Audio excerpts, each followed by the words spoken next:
Tag, Legacy Building, Harem. We were cruising down the interstate, heading from Springfield all the way to West Coast University in Los Angeles. Over that long drive, I must have thought about tucking and rolling out of my dad's Chevy Fusion at least 1,000,000 times. But looking at my dad behind the wheel and my mom in the back seat, I forced the crazy urge down. System, can't I just come clean to my parents? I muttered in my head. System prompt, the host is strictly forbidden from revealing the existence of this system to anyone. Failure to comply will result in permanent deactivation. This system's sole purpose is to let the host live a shamelessly blissful life. Your daily base allowance is $10 million, which has already been routed into your bank account through entirely legal channels. Please check your balance. This system has no missions, no mandatory targets. The host is free to do whatever he pleases. You are guaranteed $10 million every single day. However, if the host autonomously wins over a target with a 9 out of 10 or higher beauty rating, the system will grant a special reward, such as ultimate AI integration, physical enhancements, limitless energy, supreme charisma, etc. I didn't talk back to the voice in my head. Instead, I sat in the passenger seat, gripping the "oh shit" handle for dear life, realizing that bailing out at this speed would just get me killed. But I was loaded now. I didn't want to go to classes, and I definitely didn't want to deal with the mandatory freshman integration camp. I just wanted my freedom. Declan, never seen the glitz and glamour of LA before, huh? Better soak up every minute of your college life. My dad, Arthur Vance, chuckled, thinking I was just awestruck by the big city. Little did he know, my brain was running 1,000,000 escape plans. My mom, Martha, patted my shoulder from the back. Declan, make sure you hit the books. Don't start slacking just because you made it to college. Learn some real skills so you can land a good job later. And while you're at it, she paused, tapping her chin. While you're at it, bring me home a daughter-in-law. Actually, the more the merrier. Yeah, definitely won't be short on those. I replied casually. I had $10 million sitting in my account, as if I'd ever have a shortage of women. Huh. Mom didn't quite catch that. Oh, I said I'll make sure to study hard. I quickly covered up. Study my ass, I thought. I'm making $10 million a day. Am I going to graduate and grind in a cubicle for someone else? Insane. Start a stressful startup. Also insane. I'm not doing any of that. I gripped the brand new $600 smartphone I just bought, wishing I could wire some cash to my folks right then and there, but I had no idea how to explain it. I figured I'd wait a bit, spin a lie about winning the lottery or striking it rich on a fluke, and slowly funnel money their way. Before long, we pulled up to the gates of West Coast University. My parents helped me haul my stuff to the dorm. We took a quick tour of the campus, and then they had to hit the road. Right before they left, my mom pulled me aside. Honey, is $500 a month enough? If you're short, just call mom and I'll send more. Make sure you're eating well and getting enough sleep. It's plenty, mom. If you run out, you tell me, and I'll wire it. Her eyes were full of reluctance, but she didn't dare drag out the goodbye. She was terrified I'd get homesick, seeing as this was my first time living so far from home. Honestly, I wasn't feeling homesick in the slightest. College was totally optional for me now, and once the time was right, I was just going to move my parents out here and buy them a place nearby. After waving them off, I navigated my way to the information engineering building to find my class. Digital media arts major. I muttered. Hey there, a crisp, bright voice rang out. I instinctively turned around. A girl was walking toward me, wearing a blue baseball cap that neatly gathered her long, dark hair underneath. She had light makeup that made her look remarkably fresh and pretty. Rocking a white crop top and high-waisted sweatpants, she looked vibrant and undeniably eye-catching. Are you a freshman? She asked. My eyes lingered on her face for a second. She had this incredibly refreshing vibe, and her looks were, without a doubt,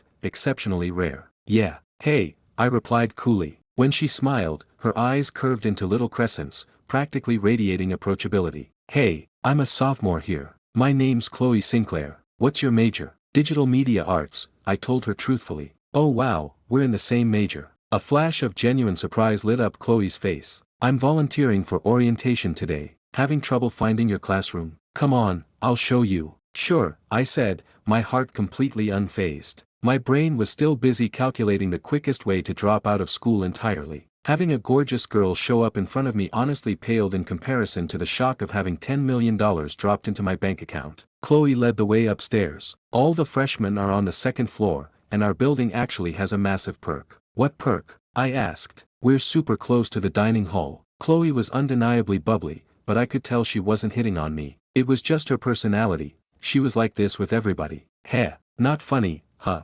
Oops. Chloe laughed, walking ahead of me. I casually looked up and caught sight of the way her sweatpants hugged her curves, subtly showing off the shape of her behind. My eyes ended up tracking the gentle sway of her hips as she walked. So, freshman, where's your hometown? Chloe suddenly threw a glance over her shoulder. I instantly snapped my eyes up. Oh, wait, where am I from again? Oh right, Springfield. The distraction had literally made me forget my own hometown for a second. A few steps later, we reached the digital media arts classroom. It was completely empty. At this hour, everybody's either grabbing lunch or chilling in their dorms, she explained. Just remember where the room is. You should be free this afternoon, but there's a mandatory freshman orientation mixer tonight, so don't miss it. Even though she was a sophomore, every smile and gesture she made felt like a playful girl next door. Got it. Thanks, Chloe, I said, scanning the room to remember the layout. She couldn't help but sneak a few extra glances at her handsome new junior, a constant smile on her lips. Alright, I'll leave you to it. I've got to go round up the rest of the newbies. Sure thing, see ya.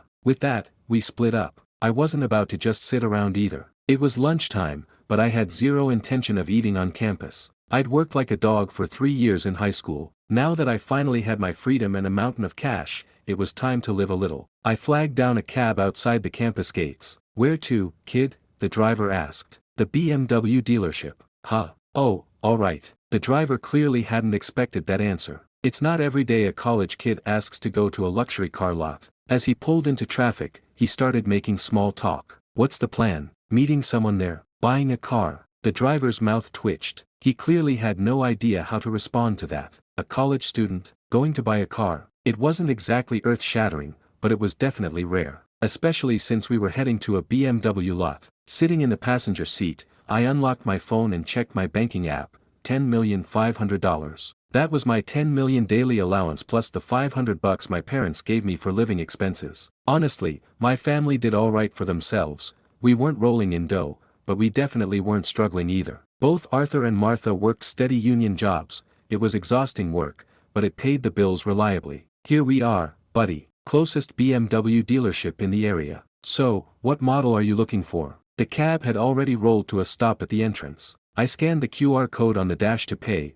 noting the fare was barely $12. Probably an X7. I've always liked the look of them. Oh, the driver mumbled, letting out a dry chuckle. Aiming high, huh, good for you. It was impossible to tell if he was being sarcastic, but he clearly didn't believe a word I said. Payment sent, man, I said, flashing him the confirmation screen before popping the door open and making a beeline into the showroom. I would find out later that the driver checked his phone, confirmed the payment, and immediately opened his Uber driver's group chat. He held down the voice record button. Hey, guys, you won't believe the passenger I just dropped off. Some college kid heading to the dealership to buy a BMW X7. He sent the clip, and his buddies immediately replied, calling BS and saying no student was buying a car like that, while others argued that there were plenty of rich trust fund kids out there. Meanwhile, inside the dealership, the saleswoman was staring at me in disbelief as I meticulously signed the paperwork. She couldn't wrap her head around how a kid who looked like he belonged in a frat house was casually dropping 6 figures on a car. But that wasn't even the wildest part. The wildest part was that in all her years in sales, she had never seen a customer refuse to haggle or even browse.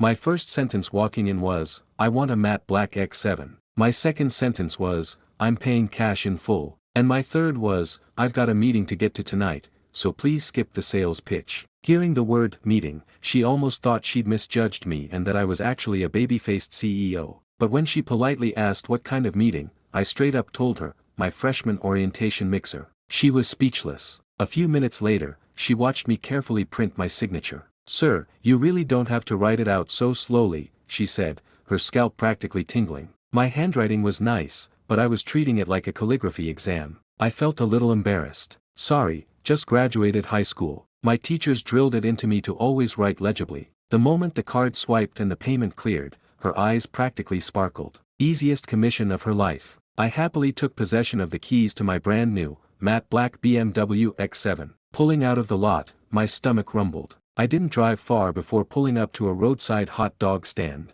Hey man, let me get a chili dog. I called out, grabbing a seat at a plastic table. Right across the street, that same cab driver was eating his lunch, staring at me with his jaw on the floor. "Hey kid, you actually bought it?" I blinked. "Oh hey, grabbing lunch too?" "Yeah, just picked it up." Oh, by the way, do you know if the Porsche dealership is far from here? The driver swallowed hard, completely overwhelmed with shock and a wave of pure envy. Jay, just go down this street and take a right. That entire afternoon, I went on a spree. I ordered a purple Porsche Taycan and a black Panamera. Then I hit the Lamborghini dealership and put down a deposit for a flashy Aventador. Unfortunately, none of those exotic spots had the exact cars in stock, so I'd have to wait a few days for delivery. After that, I went out and bought some designer clothes and the latest trifold smartphone. By dusk, my X7 slowly rolled onto campus, though it didn't cause a massive scene. Los Angeles is crawling with luxury cars. An X7 is nice, but it doesn't stop traffic. That is, until I parked near the dining hall. Looking through the tinted windows,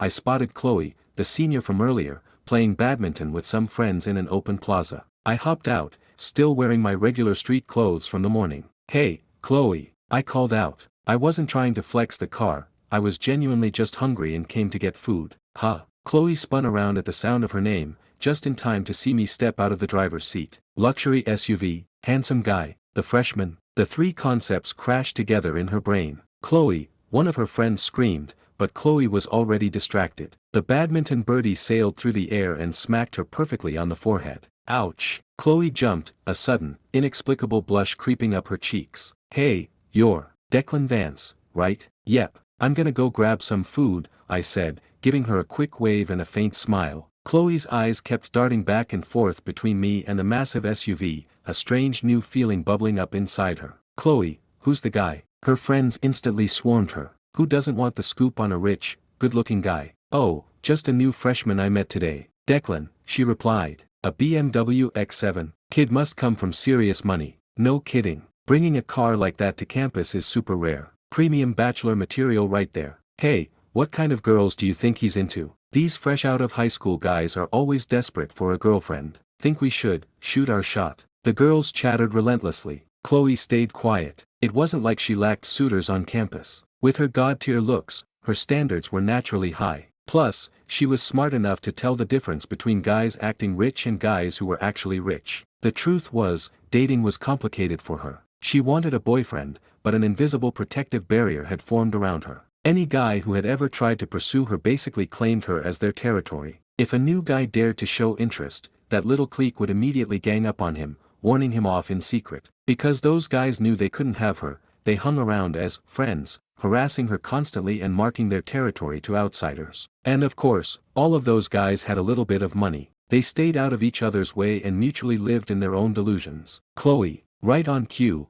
a voice she absolutely despised broke her train of thought. Preston Sterling, the self-proclaimed prodigy of the finance department, walked up from behind. The nickname was nauseating, no normal person ever called him that. Rumor had it he made up the title himself and forced his buddies to loudly hype him up in public while he pretended to be humble. "Haven't eaten yet? Join me." Preston marched over, holding a bag of expensive snacks, and shoved it toward her. "Bought these for you, don't reject it." Chloe glanced at the bag. It was easily $60 or $70 worth of stuff, a decent flex for a college student. "No thanks," Chloe replied coldly. She had learned her lesson the hard way. When she first arrived on campus last year, Preston had offered her a snack too. It was just a cheap bag of chips, maybe $1, and she had accepted it thinking he was just being friendly. Because of that one bag of chips, she magically became his girlfriend in the campus rumor mill. He went around telling everyone how sweet they were together just because he bought her food. Since that incident, she refused to accept food from anyone.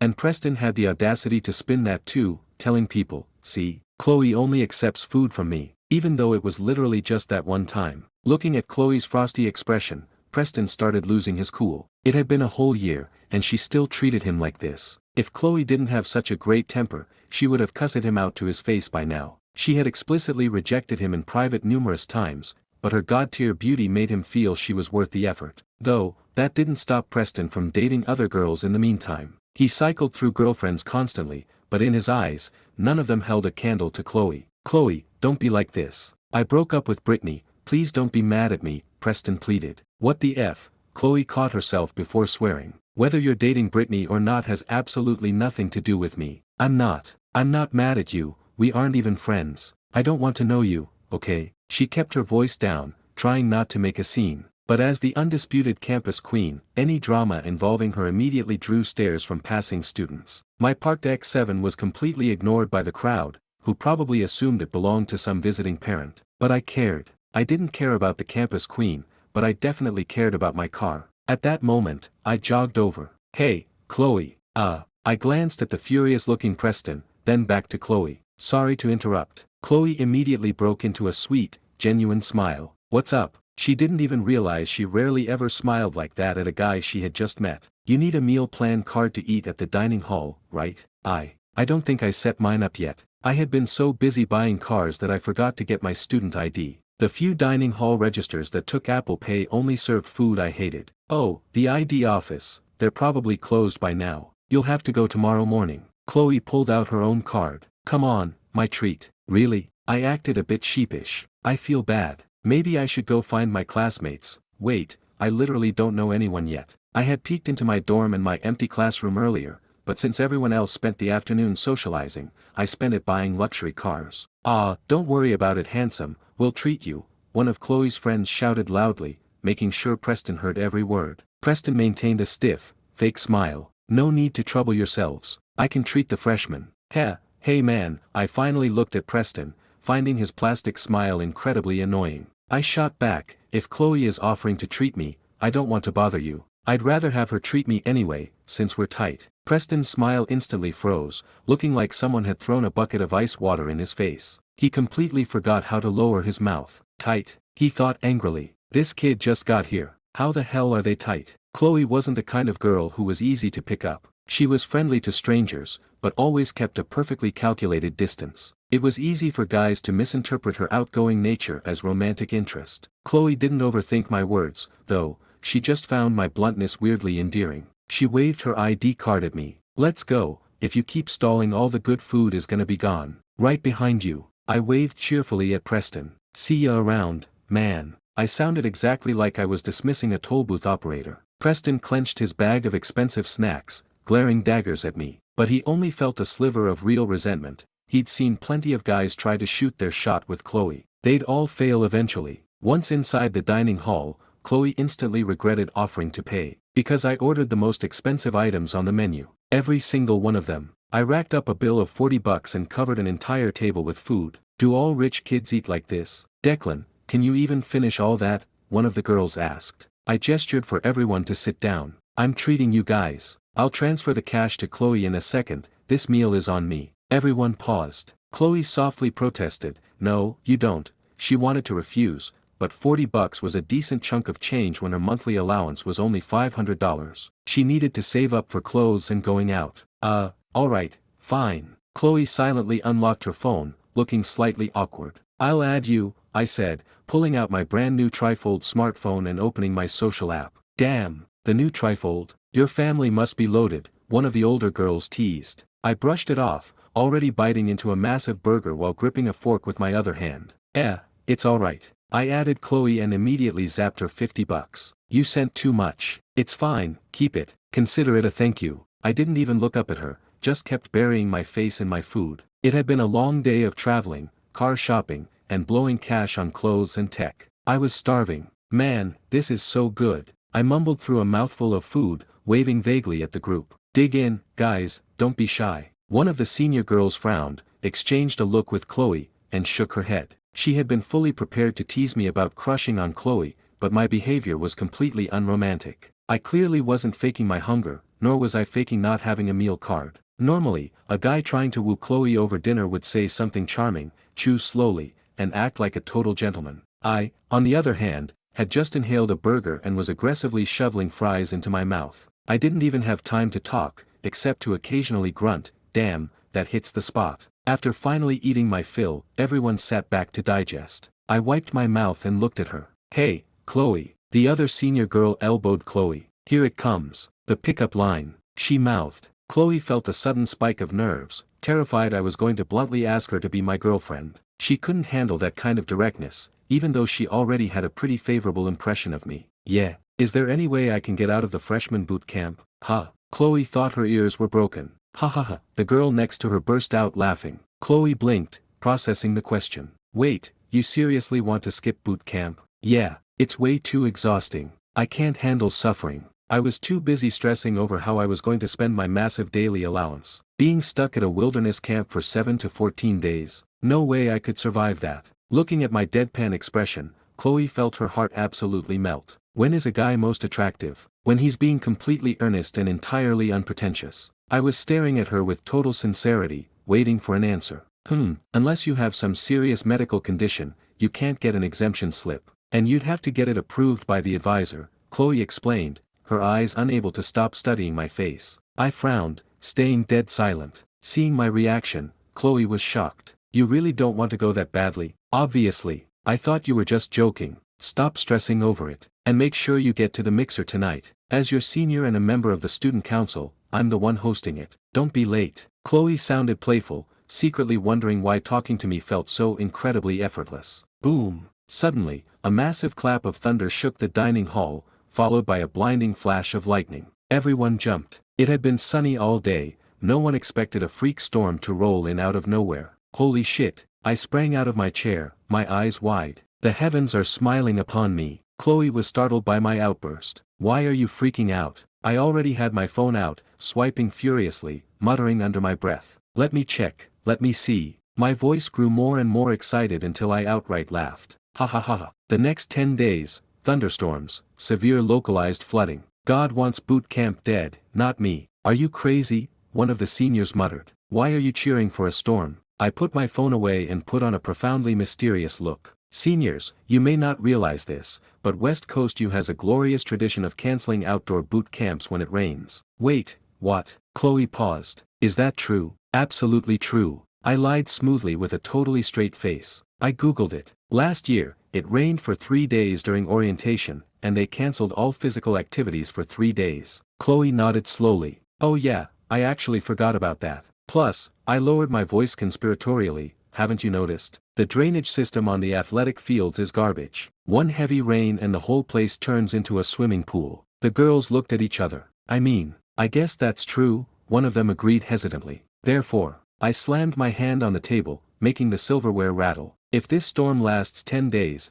I get to lay in bed doing absolutely nothing for 10 days. Chloe looked at me, half amused, half exasperated. Do you really hate physical exertion that much? Chloe, do you have any idea how amazing it feels to make 10 million? To lay in bed all day. I caught myself right before spilling the secret. I meant, do you know how meaningful it is to lie down and contemplate life? Did you just say 10 million? Chloe narrowed her eyes. You misheard me. I said attention, as in paying attention to life. Outside, the thunder rolled continuously, and heavy raindrops began slamming against the windows. I stared out at the torrential downpour, a massive grin spreading across my face. This rain was perfectly timed. As we got up to leave, the dining hall doors swung open, letting in a blast of freezing wind. Brr, it's freezing. Chloe shivered, still wearing her thin white crop top from earlier in the day. Seeing her shiver, I quickly said, hold on. I jogged over to my X7, popped the trunk, and pulled out one of the new jackets I just bought. It was a men's Prada renylon jacket that cost around $3,000. Here, put this on. It's brand new, I haven't even worn it yet. I handled the boundary well, though it only worked because I actually had brand new clothes on hand. Noticing the luxury tag still attached, Chloe froze and shook her head. No way, you haven't even worn it, how could I take it? It's fine, just put it on. Or do you want to run all the way back to your dorm freezing? Her dorm was pretty far away. After thinking it over and realizing the jacket was unworn, she dropped her reservations about wearing a guy's clothes. Thanks so much, I'll return it after I wash it. Don't sweat it. Just like Chloe had mentioned, the classroom building was practically next door to the dining hall, so there was no need to drive. We speed-walked over in no time. Up in the second-floor classroom, a bunch of students had already gathered. The moment I walked in, several girls looked up and definitely let their eyes linger on me. But since I didn't know anyone, I aimed for an empty corner seat. Hey, man, you're in room 502, right? A guy whispered loudly at me. I paused, then smiled. I'm Declan Vance. You're in 502 too. Yeah, he nodded. I'm Mason. How did you know I was in your room? I casually slid into the seat next to him. Mason grinned. I've met literally every other guy in the class today except you. And there's one bed claimed in our room, but the guy hasn't shown up all afternoon, so figured it had to be you. I gave him a thumbs up. How many of us in the room? Just us three. I'm Liam, by the way. A guy with thick glasses tapped my shoulder from the row behind us. Nice to meet you guys. I turned on my natural charm, and the three of us hit it off immediately. You got a girlfriend yet? Mason suddenly asked. I was slow to catch on, thinking he meant high school sweethearts, so I shook my head. Had one in high school, we broke up. TSK, I mean now, bro. You found anyone at college yet? Huh. We've literally been here for 1 day, so what? Have you found one or not? Are you serious? Already? I just locked one down. You want my girl to introduce you to some of her friends? I sucked in a breath. I had spent my entire afternoon shopping, but my roommates had clearly been putting in work of their own. I'm good for now, I'll just see what happens. Just as I said that, Liam ducked his head down and whispered frantically, she's here. She's here. That's the girl, Serena Vanderbilt. Liam looked like he was blushing furiously. I followed his gaze toward the door. Standing in the doorway was a girl silhouetted against the light. The stormy rain outside framed her like a painting. Serena Vanderbilt. She wore a minimalist black turtleneck that made her neck look as graceful as a swan's. A sliver of pale ankle peeked out from beneath wide-leg trousers, ending in immaculate white canvas sneakers. No jewelry, no makeup, yet she looked like she had stepped straight out of an ink wash painting. The second she walked in, every single person in the room couldn't help but stare. The girls looked on with sheer envy, while the guys' eyes were filled with desperate hope. But Serena radiated an aura of pure ice. She walked alone, with no friends in sight. The dampness on the ends of her hair from the rain only added to her unapproachable chill. Absolutely no one had the guts to strike up a conversation. Holy crap, she is unreal, Mason muttered under his breath. Compared to her, the girl I just started dating looks like a potato. I laughed at his misery. Why don't you go chat her up then? Bro, look at my face. You think a goddess like that is something I can touch? Liam whispered even quieter. She's coming over, she's coming. I, however, stared openly at her, completely unfazed. Mostly, I was just annoyed. Who does this girl think she is, acting all high and mighty? There were 2 empty seats right in front of me, and she didn't even acknowledge our existence. She just quietly walked over, set her designer bag down, and took a seat. The entire time, she never once lifted her eyes, acting as if the dozens of people in the classroom simply didn't exist. After Serena sat down, the classroom was dead silent for several seconds. Liam nudged me, and I leaned over. What? I asked. You gonna shoot your shot? Liam wiggled his eyebrows, gesturing for me to talk to Serena. Why don't you do it? I don't have the looks for it. Does she look like someone we could ever land? Liam smiled self-deprecatingly but honestly. He was right. Serena gave off an aura that was intensely unwelcoming. Compared to her, Chloe was like a warm sun, while Serena was a distant, freezing moon. I shook my head. I had absolutely zero interest in this ice queen. There were plenty of girls out there. Chloe seemed great, and at least she was easy to talk to. I had a ton of money now, and I definitely wasn't going to become some rich simp for an ice princess. Alright, everybody. A bright voice called out from the front door as Chloe walked in hugging a stack of papers, still wearing my oversized Prada jacket. She scanned the room, her eyes pausing on me for a fraction of a second. I'm Chloe Sinclair, a sophomore and part of the student council's events committee. I'll be running tonight's orientation mixer. She dropped the papers on the podium and clapped her hands. First off, welcome to the digital media arts major. Our class ratio is actually pretty solid, 28 guys and 26 girls, so everyone has a great shot at finding a date. The room erupted in chuckles. Now, let's go around and do self-introductions. We'll start from the front row. The first guy to stand up stuttered terribly,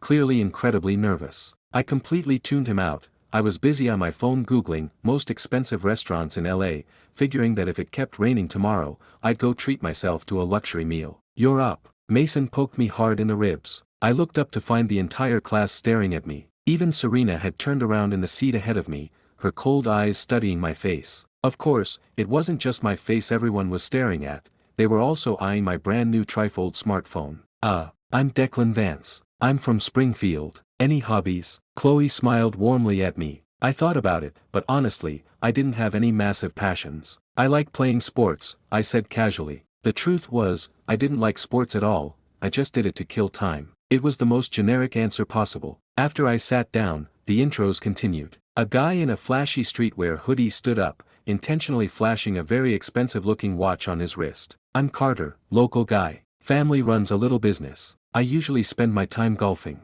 I know the pros at the country club right off campus pretty well, so if anyone wants to experience it, I can get you in. He finished his spiel and casually flicked his eyes towards Serena. Serena didn't look up from her notebook, her pen scratching lightly against the paper. Carter's smug smile cracked for a second before he awkwardly sat down. The next guy stood up. He wore a plain white t-shirt with no visible logos, but the tailoring was immaculate. Chase, I'm into a lot of things, but lately, I've been geeking out over pour-over espresso. I'm so used to the Lomarzocco espresso machine we have back home that Starbucks honestly tastes like tap water to me. He chuckled smoothly. Other than that, I like doing weekend getaways. There's this exclusive boutique resort in Malibu I go to all the time. I'm good friends with the owner. The vibes are great, even if the ocean breeze is a bit much. He paused, throwing a loaded glance at Serena, clearly waiting for her to ask which resort. Serena merely gave a polite nod without making eye contact and kept writing. Chase rubbed his nose, looking defeated as he took his seat. The third guy took a much subtler approach, adjusting his glasses to look intellectual. Noah,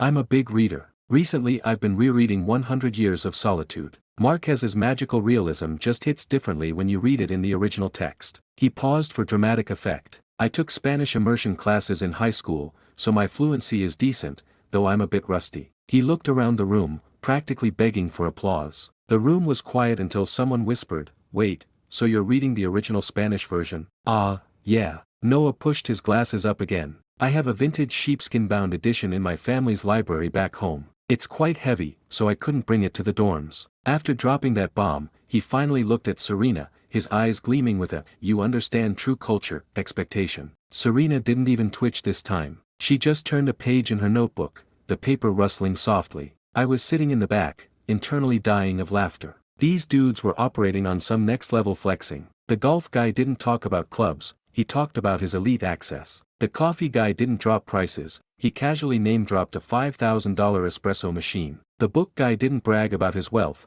he bragged about a custom sheepskin library collection. They never said the word money, but every single syllable bled dollar signs. But Serena was like a brick wall. No matter how hard they blew their hot air, she didn't budge an inch. "Your turn," Chloe said, looking at Serena. Chloe had noticed her the second she walked in. She was undeniably gorgeous. Chloe had never met a girl on campus who could rival her own looks until today. As Chloe looked at Serena, her gaze briefly swept over me. While every other guy in the room was holding his breath waiting for the Ice Queen to speak, I was actively ignoring her, tapping away on my phone. I had so much crap to buy. I just finished ordering a top-of-the-line gaming laptop, and now I had to load up microtransactions on my favorite mobile game. Since I already bought cars, I was looking up local real estate, wondering if I should buy a house, a megamansion, or a luxury penthouse. I pondered. "Declan, don't space out," Chloe teased gently, snapping me out of my thoughts. Her voice was incredibly soft. The other guys immediately grew jealous.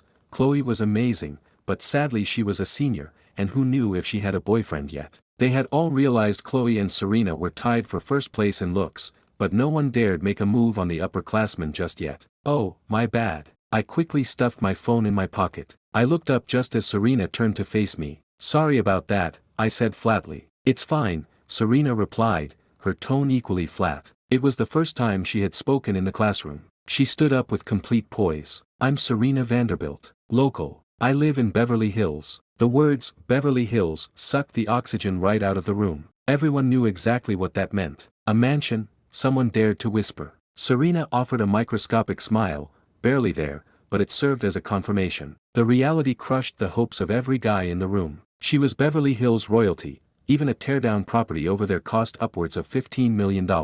"That's it." Chloe was a bit surprised by how brutally short the intro was. "That's it." Serena sat back down, treating the room to the back of her head once again. Beverly Hills mansions. The words stuck in my head. That sounded insanely expensive. Exactly the kind of place I needed to buy. When the mixer finally wrapped up, everyone started filtering out. The rain outside had calmed down to a drizzle. "Serena," Chloe called out to her as she packed her bag. "Yes, Chloe, why are you heading out by yourself? Where are your roommates?" Chloe asked, genuinely concerned that the beautiful freshman was being isolated. "Oh, I haven't really gotten to know them yet." Serena then noticed the oversized jacket Chloe was wearing. Looking for a polite conversation starter, she said, "You like Prada, Chloe? Though this is a men's cut, it looks a little big on you." "Huh, what the jacket?" "Yeah." "Oh, this isn't mine, this belongs to." Chloe trailed off, suddenly embarrassed. How was she supposed to explain why she was wearing a freshman guy's jacket? Serena seemed to jump to a logical conclusion. "Your boyfriend's, he must be doing well for himself." "Why do you say that?" Because that jacket retails for over $3,000. Serena had grown up suffocated by luxury goods. She could spot the real deal from a mile away.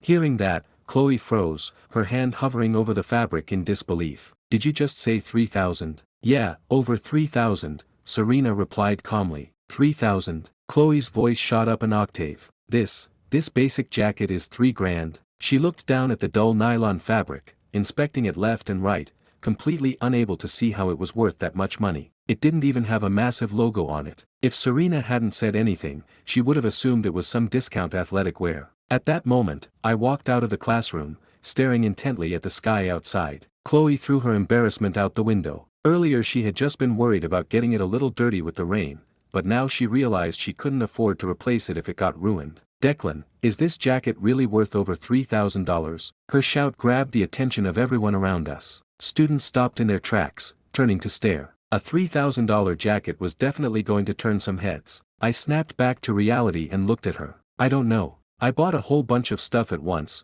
I didn't check the price tags on every individual piece. You didn't ask? Why would I ask? It's not like I could haggle at a designer boutique. Everyone. Chloe was completely speechless at my logic. Was this really about haggling? Shouldn't it be about whether you could afford it in the first place? But my casual display of wealth still sent shockwaves through the crowd. Several girls started eyeing me up and down, clearly calculating something in their heads. Serena also gave me a curious look. The jacket is yours? Yeah, I replied absent-mindedly, my eyes drifting back to the window. The rain was stopping, and I was getting seriously annoyed. The weather app had promised several days of rain. If it was sunny tomorrow, wouldn't that mean I'd be stuck doing the survival boot camp? What are you looking at? Serena asked, her curiosity piqued. Seeing if the rain stopped, I muttered. I really don't want to go to boot camp. Pfft. For some reason, that comment hit Serena's funny bone, and she let out a sudden, genuine laugh. Mason walked over just then. Declan, that jacket is seriously $3,000.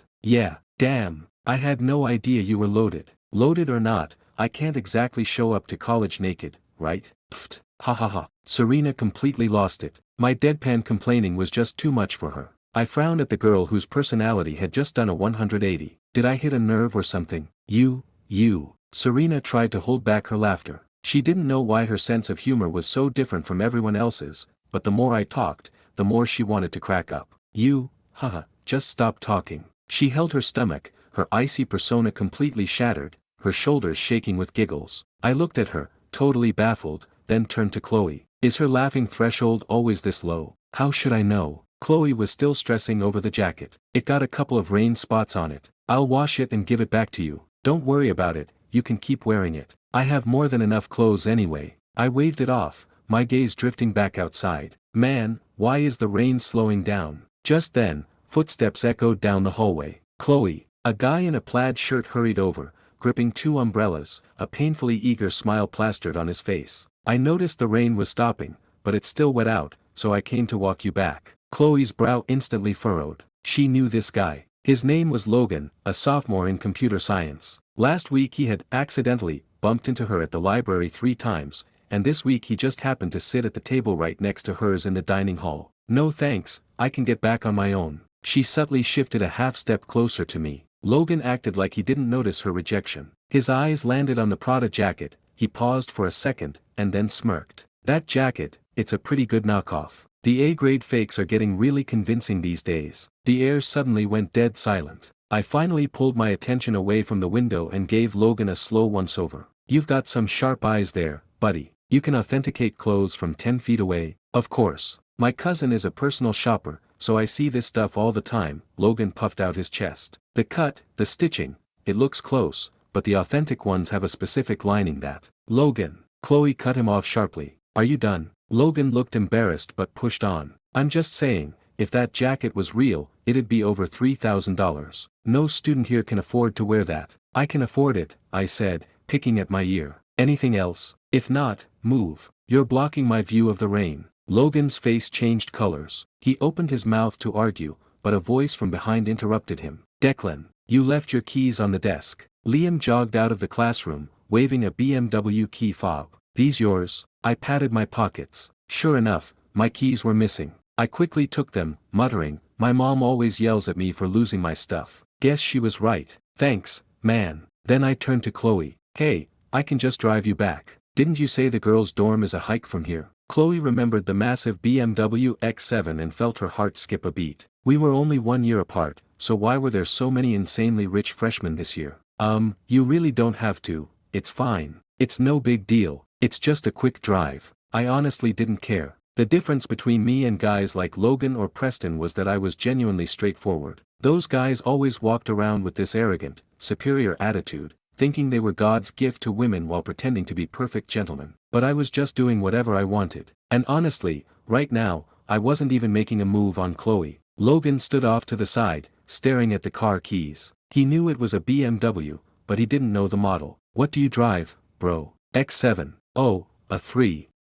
Logan's mouth had already curled into a sneer, fully expecting me to say, 3 Series. The entry-level 3 Series was maybe 40 grand fully loaded, and his older brother had bought one last year, only to get mocked by their family for trying to act rich. Logan even had his comeback ready, a 3 Series. Nobody buys those anymore. The resale value is garbage. But the words got stuck in his throat. An X7. It took his brain 3 full seconds to connect the letters to the massive luxury SUV. That car was easily over 100 grand. That's nice, Logan squeezed out, the 2 umbrellas in his hands suddenly feeling like lead weights. I finally looked at him, my eyes full of genuine confusion. You a car guy too? What do you drive? I know a bit.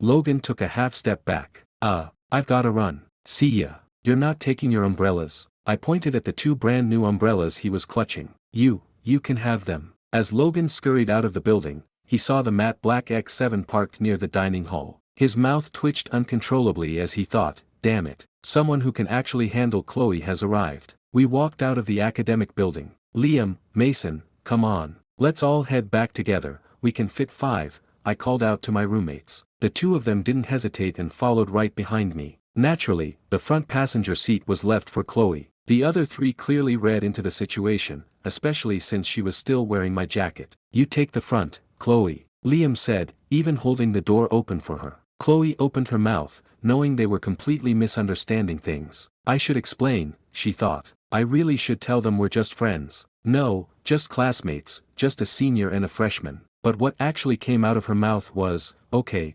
thanks. Once the car started, my mood instantly improved because the rain began to pour again. The heavens haven't abandoned me after all. The 5 of us sat in silence. Mason and Liam were squished in the back with Serena, and they felt like she was literally radiating a freezing aura. Meanwhile, Chloe kept sneaking glances at me. Is he so happy because I agreed to sit in the passenger seat? Right then, all of our phones buzzed simultaneously. It was a message from our advisor in the class group chat. Chloe checked hers first. Boot camp is officially cancelled, but you guys have to do mandatory self-study sessions tomorrow. Self-study is way better than boot camp. Liam groaned from the back seat. Those tryhards in the chat are already bragging again, so annoying. I stayed quiet. It wasn't that I hated school, I just hated wasting time on things that were utterly meaningless to me now. Hey, has anyone heard of the Grand Imperial? I asked out of nowhere. What? No one knew what I was talking about. Only Serena chimed in. I've been there. Their holiday tasting menu is pretty good. What about their regular menu? It's decent. Good place to host a dinner. How much does a meal usually cost? Anywhere from a few thousand to tens of thousands, but it gets way more expensive if you order wine. Gotcha. It was the closest 5-star luxury restaurant I could find online. I wasn't going for the food, I just wanted the novelty of it. I'd probably only go once anyway. I'm treating tomorrow night, who's down? We can get some drinks, I offered. For a moment, no one answered. We had barely just met, and I was offering to take them out. And not just for a cheap burger combo. Serena literally just said the cheap option was a few grand, not including drinks. Anyone with an ounce of social awareness would feel bad freeloading a meal like that. They were honestly starting to wonder if I owned a gold mine. Anyone? Tomorrow night. I was acting like a total nouveau riche show-off. I couldn't magically turn into an elegant aristocrat overnight. The system gave me cash, not class.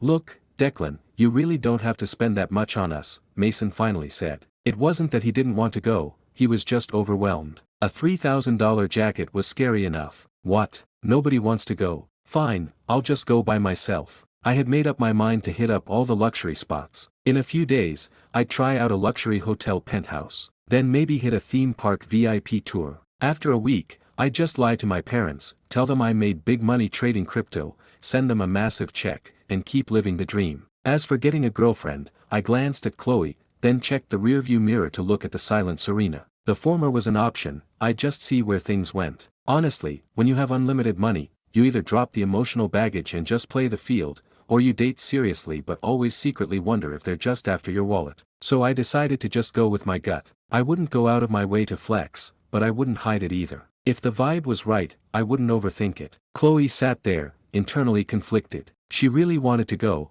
but was too embarrassed to say yes. I practically checked every single box she had for a boyfriend, easily exceeding her expectations in both wealth and looks. But again, it had only been one day, and since no one else was agreeing, she didn't want to seem desperate. Chloe, you in? I sensed her hesitation and called her out directly. I'm busy. Chloe turned her face away, staring out the window. The students outside were rushing through the rain under cheap umbrellas, while she was sitting in a $100,000 luxury SUV. In that brief moment, the invisible divide of social class quietly crept into her heart. It was subtle, almost like an illusion, but it gave her a strange, undeniable sense of superiority. She'd never had a shortage of guys chasing her, but all their eager favors were laced with calculations. Their care was mostly a performance, and the fake sincerity was exhausting, let alone giving her any sense of superiority. But I was different. Just one glance, and a thought instantly popped into her head. If I was his girl, would I get to live the life everyone else is jealous of? See, none of you want to go,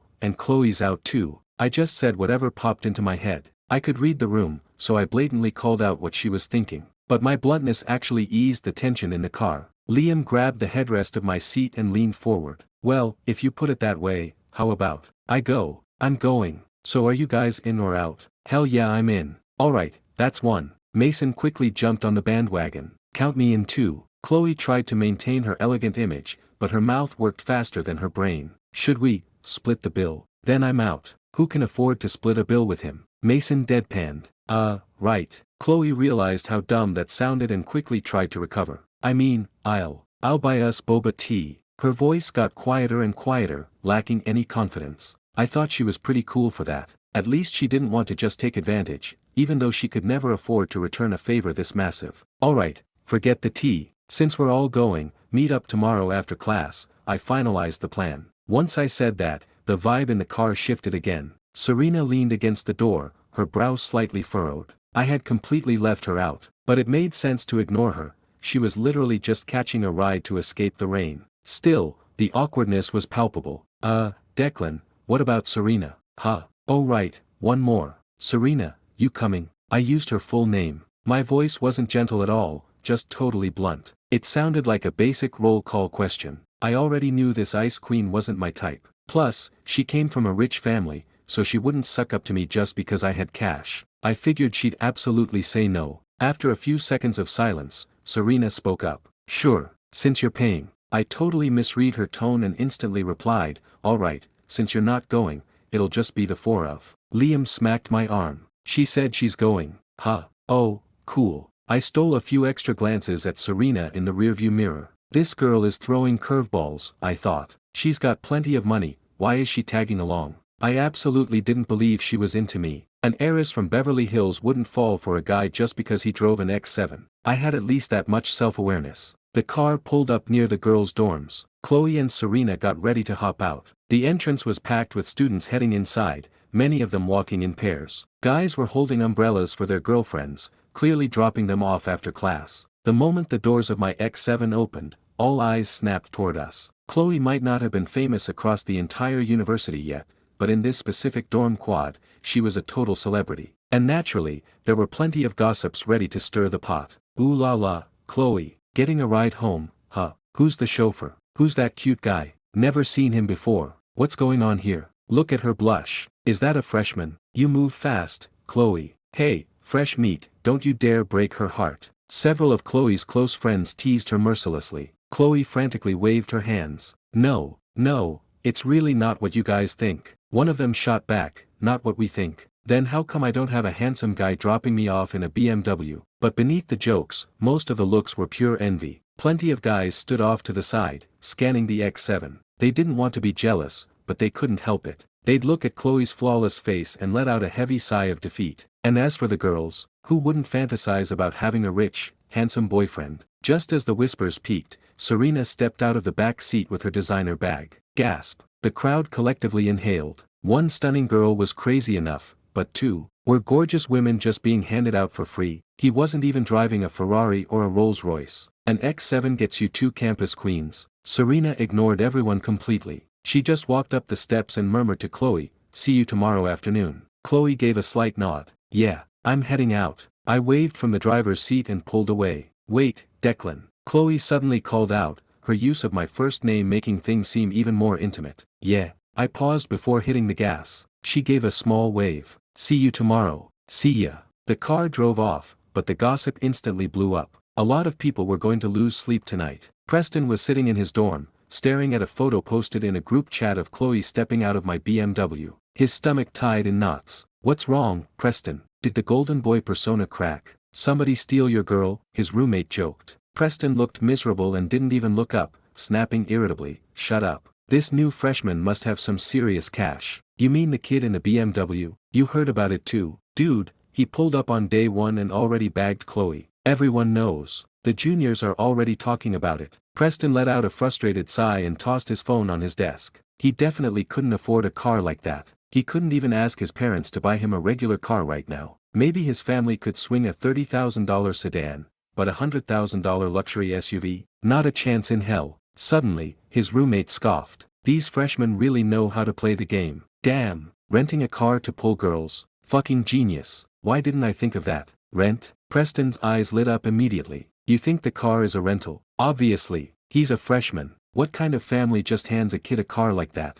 His roommate sat up in bed. "Look at it this way. Even if his family is filthy rich and can afford it, do you really think they'd let him bring it to campus on his first day? Think about the rich guys in our class. Hunter's family owns that massive construction company, pulling in millions a year. Did they buy him a car? No. Tyler's dad owns that huge restaurant chain. They have 3 houses and 2 luxury cars. Did they let him drive one to school? Nope. Wait, you're making a lot of sense." Preston's excitement spiked. "You're totally right. Even rich parents want their kids to focus on their studies first." Wow, this kid definitely rented it. Without a shred of actual evidence, the two of them chose to believe what made them feel better. They concluded I was a massive fraud. "I'll tell you something else," the roommate added. "Hunter and Tyler actually rent cars off campus all the time. Their parents won't buy them one, so they occasionally split the cost of a Ferrari or a Lambo and drive to other campuses to hit on girls." "Really?" Preston's eyes practically glowed. "Why don't they do it here?" "Because too many people know them here. It's too easy to get caught. We've known them for a year, we know what their real financial situation is. This new kid is banking on the fact that he's a freshman and no one knows him yet. He rolled up in a luxury rental to flex. Give it a few months when people figure out his real background, and the act will totally fall apart." "Fuck, if you put it that way, I kinda want to rent one too. You got a plug?" "I do. I know a guy. He can get an X7 for $200 a day. Normal rate is usually $250. I want a Porsche. Girls love Porsches, right? A Porsche? Let me text him." Armed with this completely fabricated conclusion, Preston was thrilled. This was his perfect chance to humiliate me. He naturally wasn't going to let an opportunity like this slide. He started messaging everyone. Back in the girls' dorm, Chloe had barely walked through the door before the girl she played badminton with rushed over. "Chloe, was it that same guy who dropped you off today?" It was her roommate and best friend, Mia. Chloe felt exhausted, mostly mentally. "Yeah, I forgot to give him his jacket back. I'll do it after I wash it."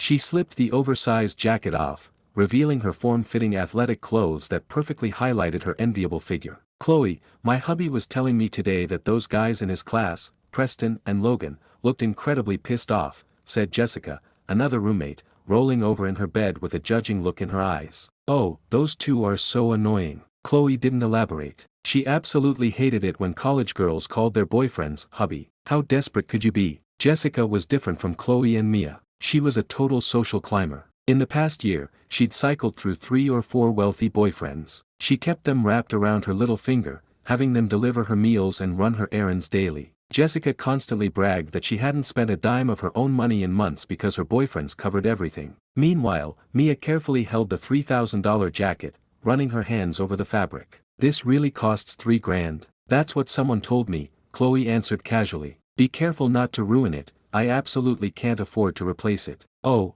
okay," Mia nodded. Jessica sat up in bed, staring at the jacket from a few feet away. Suddenly, filled with unearned confidence, she declared, "The color saturation is totally off. The stitching pattern is wrong too." It doesn't look authentic at all. Let me see it. Mia blinked in surprise, and Chloe exchanged a skeptical look with her before nodding, silently agreeing to let her examine it. Mia obliviously handed the jacket over to Jessica, asking, "How can you even tell? I've been around enough luxury goods, I just know." Jessica rubbed the fabric between her thumb and index finger, putting on her best, professional authenticator, face. With absolute certainty, she announced, "The texture is completely wrong. It's an A-grade replica." In reality, Jessica knew absolutely nothing about high fashion. Her experience was mostly window shopping or watching TikTok videos. A few of her exes had bought her entry-level designer items, maybe a useless silk scarf or an overpriced lipstick. When she had tried to strong-arm her richest ex into buying her a $3,000 Chanel bag,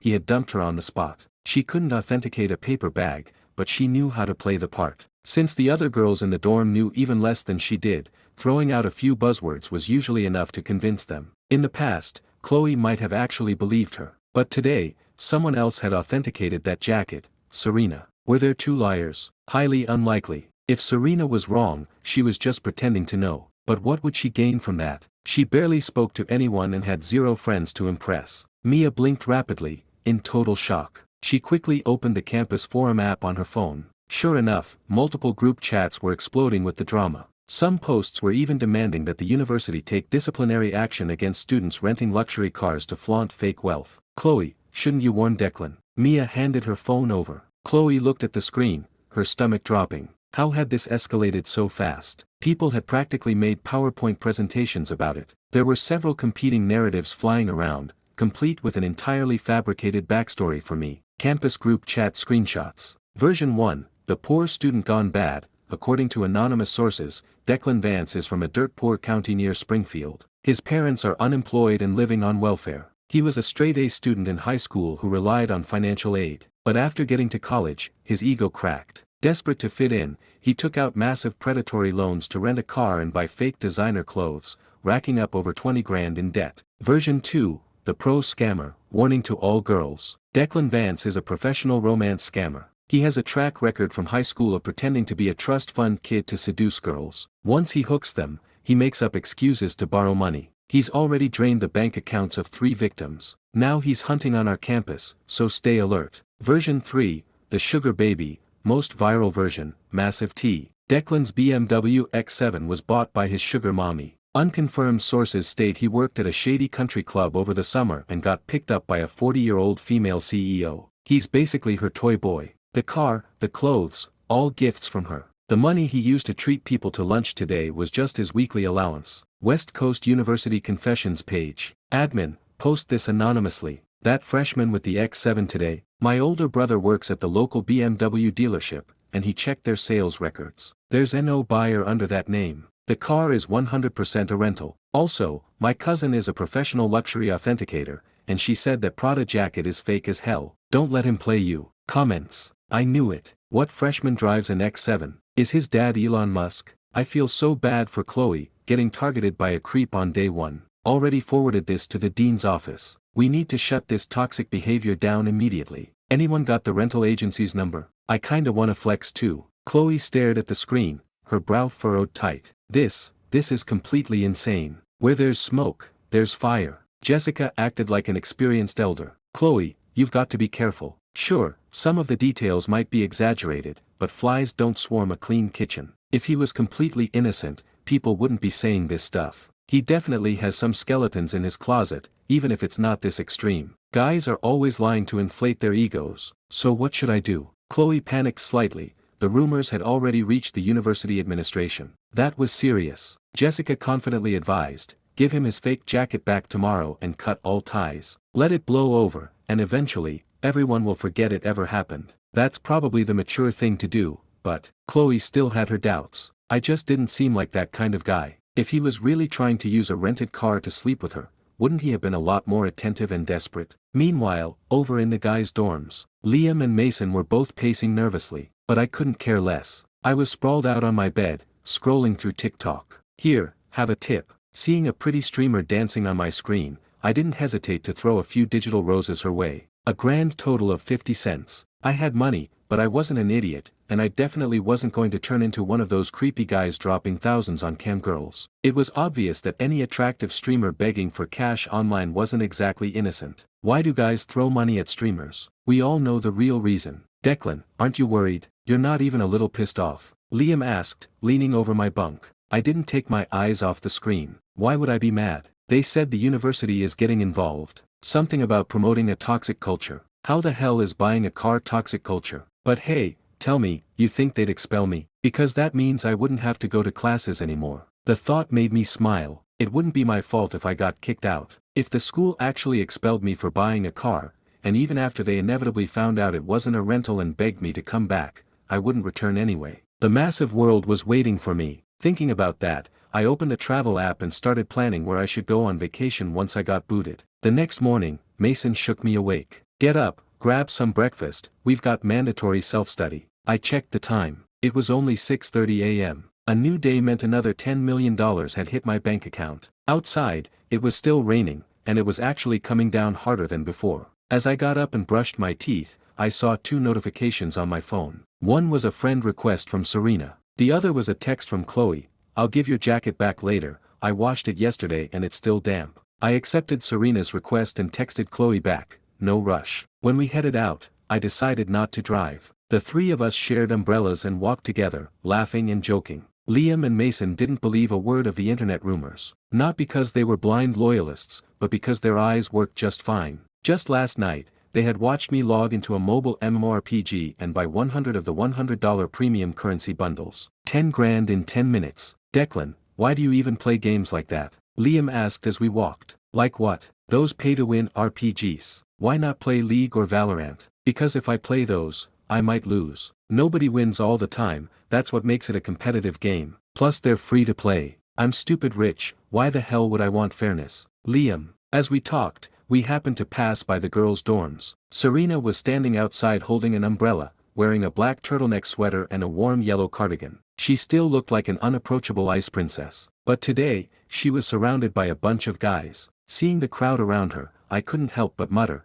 she always looks like somebody just shot her dog. Shoo, keep your voice down. Mason quickly yanked on my sleeve. Do you want them to hear you? A guy in a hypebeast hoodie eagerly shoved a plastic bag forward. It was full of steaming hot breakfast sandwiches and coffee. Serena, I figured you hadn't eaten yet, so I grabbed this from the dining hall. Serena didn't even blink. No thanks. Just take it, it's still hot. I said, no thanks. She took a half step sideways. The guy's hand froze in midair, his desperate smile paralyzed on his face. Another guy immediately jogged up, holding a cheap bouquet of baby's breath, the petals spritzed with water, or maybe just chemical preservative. Serena, this is for you. I think these flowers match your elegant vibe perfectly. Serena finally looked up at him. I don't like them. Oh, then, what do you? And honestly, she interrupted, you can buy these at the grocery store on clearance for $5. If you're going to give a girl flowers, at least put some effort in. The guy's face flushed bright red, the bouquet suddenly feeling like it was on fire. The nerve of her, I muttered. You should be glad someone got you anything. So fucking picky. I was wealthy now, but I'd only been wealthy for about 24 hours. Deep down, I still thought like an average broke guy, because that's what I had been for 18 years. I couldn't just rewire my brain overnight. So my frustration was entirely directed at Serena. I genuinely felt bad for the guys putting in the effort. You literally just met them, you expect them to buy you a condo? I mumbled irritably. Right then, suitor number 3 made his move. This guy looked way more prepared, carrying a sleek paper bag bearing the logo of a mid-tier cosmetics brand. Serena, here. I noticed you have amazing skin, so you must have a great skincare routine. This is their best-selling moisturizer. I had a friend get it directly from the boutique for me. This time, Serena actually took the bag. Under the guy's ecstatic gaze, she peered inside. This moisturizer. She glanced at the jar. The formula is too heavy. It clogs pores. What? And no way, it has amazing reviews online. And, she said, shoving the bag back into his chest, I use La Mer. This brand is way too cheap for me.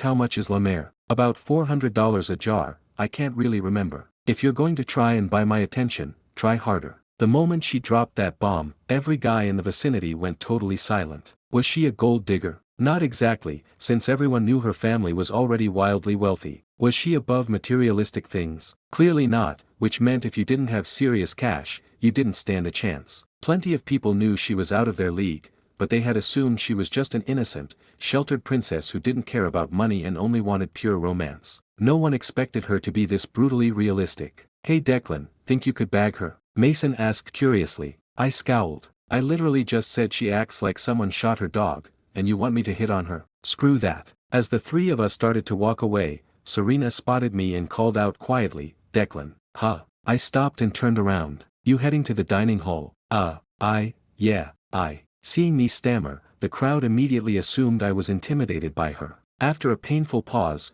I finally blurted out, "I'm not buying your breakfast for you. Only pathetic simps bought breakfast for random girls. I'd only do that for an actual girlfriend." It had literally been one day, we'd spoken maybe 10 words to each other, and she wanted me to be her delivery boy. Hell no. Serena's expression finally cracked, and she covered her mouth as a soft laugh escaped her lips. "Let's just walk together. I'm heading there too. I don't need you to buy my food." She pulled out her meal card. "Actually, I can treat you, since you're paying for dinner tonight, right?" Seeing the card, I patted my pockets and remembered I still hadn't set up my meal plan. I was originally going to borrow Liam or Mason's, but since she offered, I didn't see a reason to say no. "Alright, let's go." Just as we were about to leave, someone else hurried out of the dorms. "Wait for me." It was Chloe. The nasty comments in the group chats last night had definitely shaken her, and she knew some people were intentionally targeting her with those posts. But after sleeping on it, she realized she hadn't actually been taken advantage of yet. He really had just given her a ride home, but she couldn't figure out his true intentions. So she decided to keep feeling things out. As long as she didn't drink tonight and kept her guard up, it was just a free meal. Why not? Chloe had changed her outfit today. She wore a light blue knit dress paired with a cream-colored cropped trench coat. Her hair was loosely tied back, a few stray strands framing her face, giving her a soft, elegant vibe that was completely different from yesterday's sporty look. "Hey Chloe." Mason and Liam greeted her simultaneously, their voices tinged with the excitement of watching a real-life soap opera unfold. "Morning, guys." Chloe maintained her warm, graceful persona, instantly making everyone feel comfortable. I gave her a quick, casual smile. I hadn't posted any defenses online. If she wanted to distance herself from me over some stupid rumors, I completely understood, but it meant we were done. I honestly hadn't expected her to show up. "Declan, your jacket is hanging up in my room. The weather is so bad, it still hasn't dried." "It's totally fine, no rush." I waved it off. We seemed to be getting along perfectly, except Serena was frowning again. "Chloe, how exactly did you wash it?" "I just soaked it in the sink with some laundry detergent. There were a couple of dirty spots from the rain, so I scrubbed them a little. It looks super clean now." Serena stared at her. "That material can be hand-washed, but you absolutely cannot soak it or scrub it aggressively." "You didn't know that?" Chloe froze, panic flashing across her face. "What? You can't scrub it? Then what did I do?" "Don't stress over it. As long as I can still put it on, it's fine." I didn't care in the slightest. Seeing my total lack of concern, a flicker of surprise crossed Serena's eyes. "This guy, he really doesn't care," she thought. He wasn't faking it, and he wasn't pretending just to save face. He genuinely viewed a $3,000 jacket the exact same way he viewed a $20 hoodie. If it was ruined, it was ruined. As long as it covered his body, whatever. That attitude made her inexplicably relieved. Growing up, she had seen far too many people act terrified in the presence of luxury goods. Some people saved for months to buy one designer item and practically worshipped it. Others knew nothing about fashion but arrogantly acted like professional critics. Some people treated logos like a strict caste system, walking rigidly just to avoid creasing their expensive shirts. But me, are you? Serena surprisingly spoke up first, really not upset about it. "Why do you care so much?" I fired back. "Serena." As we walked toward the dining hall, the rain began to taper off, leaving the air smelling heavily of wet grass and dirt. Chloe walked by my side, secretly studying my profile. Yesterday's rumors had made her highly suspicious, but witnessing Serena's reaction just now completely annihilated her doubts. Who was Serena? A girl raised in a Beverly Hills estate who grew up surrounded by luxury goods. If she said the jacket was real and required delicate care, then it absolutely was real. And that meant, Chloe suddenly remembered Jessica's smug, professional authenticator act last night and almost laughed out loud. What did that idiot know? She had just parroted some nonsense she saw online. "Declan," Chloe said softly. "About last night. I'm sorry I didn't defend you in the group chats." "About what?" "You know, all those rumors going around." "Oh, that." I couldn't care less. Let them talk. It's not like their words physically hurt me, but I heard the administration is getting involved. Chloe was still visibly worried. I thought about it for a second, my face lighting up with hope. Do you think they'll expel me? I was practically praying for it. Last night I even debated starting a fight just to guarantee I got kicked out. But that seemed like a bad idea. Chloe shook her head. I doubt it. They'll probably just tell you to keep a lower profile. And if the car is actually under your name, it won't be a big deal. Serena suddenly chimed in. There's no rule against students having cars on campus anyway. This is just a witch hunt fueled by jealousy. Jealousy? I turned to look at her. You catch on quick. Serena didn't reply, but the corners of her mouth curled up slightly. The smile vanished so quickly it almost looked like a trick of the light. I was actually starting to like her. Chloe was older than me, but she was a bit naive. Serena, on the other hand, was my age but instantly saw through the bullshit. She was exactly right, owning a car was totally normal. If there wasn't someone pulling strings in the background to incite a mob, the school would never have cared. The dining hall was mostly empty. The three of us grabbed our food and found a quiet corner. I went straight to work, shoveling oatmeal into my mouth as if it was a Michelin star meal. In my other hand, I had my phone completely sideways, aggressively tapping the screen. I had dropped 10 grand last night buying ultra-rare mounts and premium skins. Walking out of the spawn point and instantly one-shotting the enemy felt incredible. I used to hate pay-to-win games and constantly ranted about them online. Now I realized the games weren't bad, I was just too broke to experience the good parts. What are you smiling about? Chloe asked, a gentle smile on her face. She didn't actually care what I was laughing at, but she wanted to make conversation. She knew I was playing a game, but the fact that I was ignoring everyone to stare at my phone gave her an opening to show interest. Look, I just totally annihilated this guy and he's screaming at me in the chat. He's cursing at you and you're happy about it. He's only cursing because he can't beat me. Why wouldn't I be happy? So you must have insane skills then. Chloe pulled out her own phone. She occasionally played casual games like Candy Crush, but she knew most guys played competitive shooters or MOBAs. Even if she sucked, playing the helpless newbie was a great way to bond. She could easily feed my ego. I sighed. My skills are average at best, but I'm playing a different kind of game. But you're destroying everyone. Can I play with you? This game doesn't require skill. Then what does it require? You just swipe your credit card, and you instantly become a god. I stated with complete sincerity. Chloe was taken aback. How much did you spend? Not that much. Well then I'll download it and spend a little too. I don't need to be top tier, I'll just follow you around and you can carry me, she reasoned simply. In her world, spending money on a video game meant maybe 20 or 30 bucks. Even the most hyped AAA games cost 70 bucks. How much could a mobile game possibly cost? Chloe, Declan dropped 10 grand on that game last night. I'd sit this one out if I were you, Mason snickered, trying desperately to hold in his laughter. 10 grand? Chloe's spoon nearly slipped out of her hand, her eyes bulging like she'd just heard a fairy tale. On a phone game? I nodded solemnly. Yeah. Yesterday was launch day, the first-time buyer bonuses were basically a steal. You call that a steal? Chloe turned to look at Liam and Mason, needing validation. You guys must be reading the extra zeros wrong. I swear on my life I saw it clearly. Liam pointed at his thick glasses. Alright, I'm stuffed. Let's go, I announced, desperate to kill the conversation. I didn't want to talk about money anymore. I didn't want to show off, I didn't want to explain myself, and I definitely didn't want to act humble. I just wanted to do whatever the hell I felt like. Serena raised an eyebrow upon hearing the absurd amount of money. It had surprised her. She had seen her older cousin blow hundreds of thousands on gaming, but she definitely didn't peg me as being in that bracket. Just as I swallowed my last bite of oatmeal, my phone buzzed. It was a message from my advisor, Declan, come to my office immediately. TSK, that didn't take long. I wiped my mouth and shoved the phone into my pocket. Chloe panicked. Is it the advisor? Yep. Probably wants to talk about yesterday. I stood up and stretched. Works for me, saves me the trip of trying to track him down. Do you want me to go with you? Chloe jumped up. I can be your witness. I can tell them the jacket is authentic, and the car is. No need. I waved her off. If you come, you'll just make things messy. They'll assume we actually have something going on. I was brutally blunt, which made Chloe blush deeply, and she sat back down. Serena looked up at me and simply said, good luck. Thanks. I smiled and strolled out of the dining hall. Watching my retreating back, Chloe felt like she finally had her answer. She had fully made up her mind, she genuinely wanted to get closer to me. Deep down, she and Serena were incredibly similar, both were exceptionally beautiful and highly self-aware. Attractive people understand their leverage from a young age. They're used to being pampered, favored, and prioritized, which naturally raises their standards to impossible heights. Education, looks, perspective, she had it all, and her demands for a partner were deeply ingrained. There were very few people she was ever willing to actively pursue. I was the very first guy she was willing to shamelessly chase after. And the reason was simple: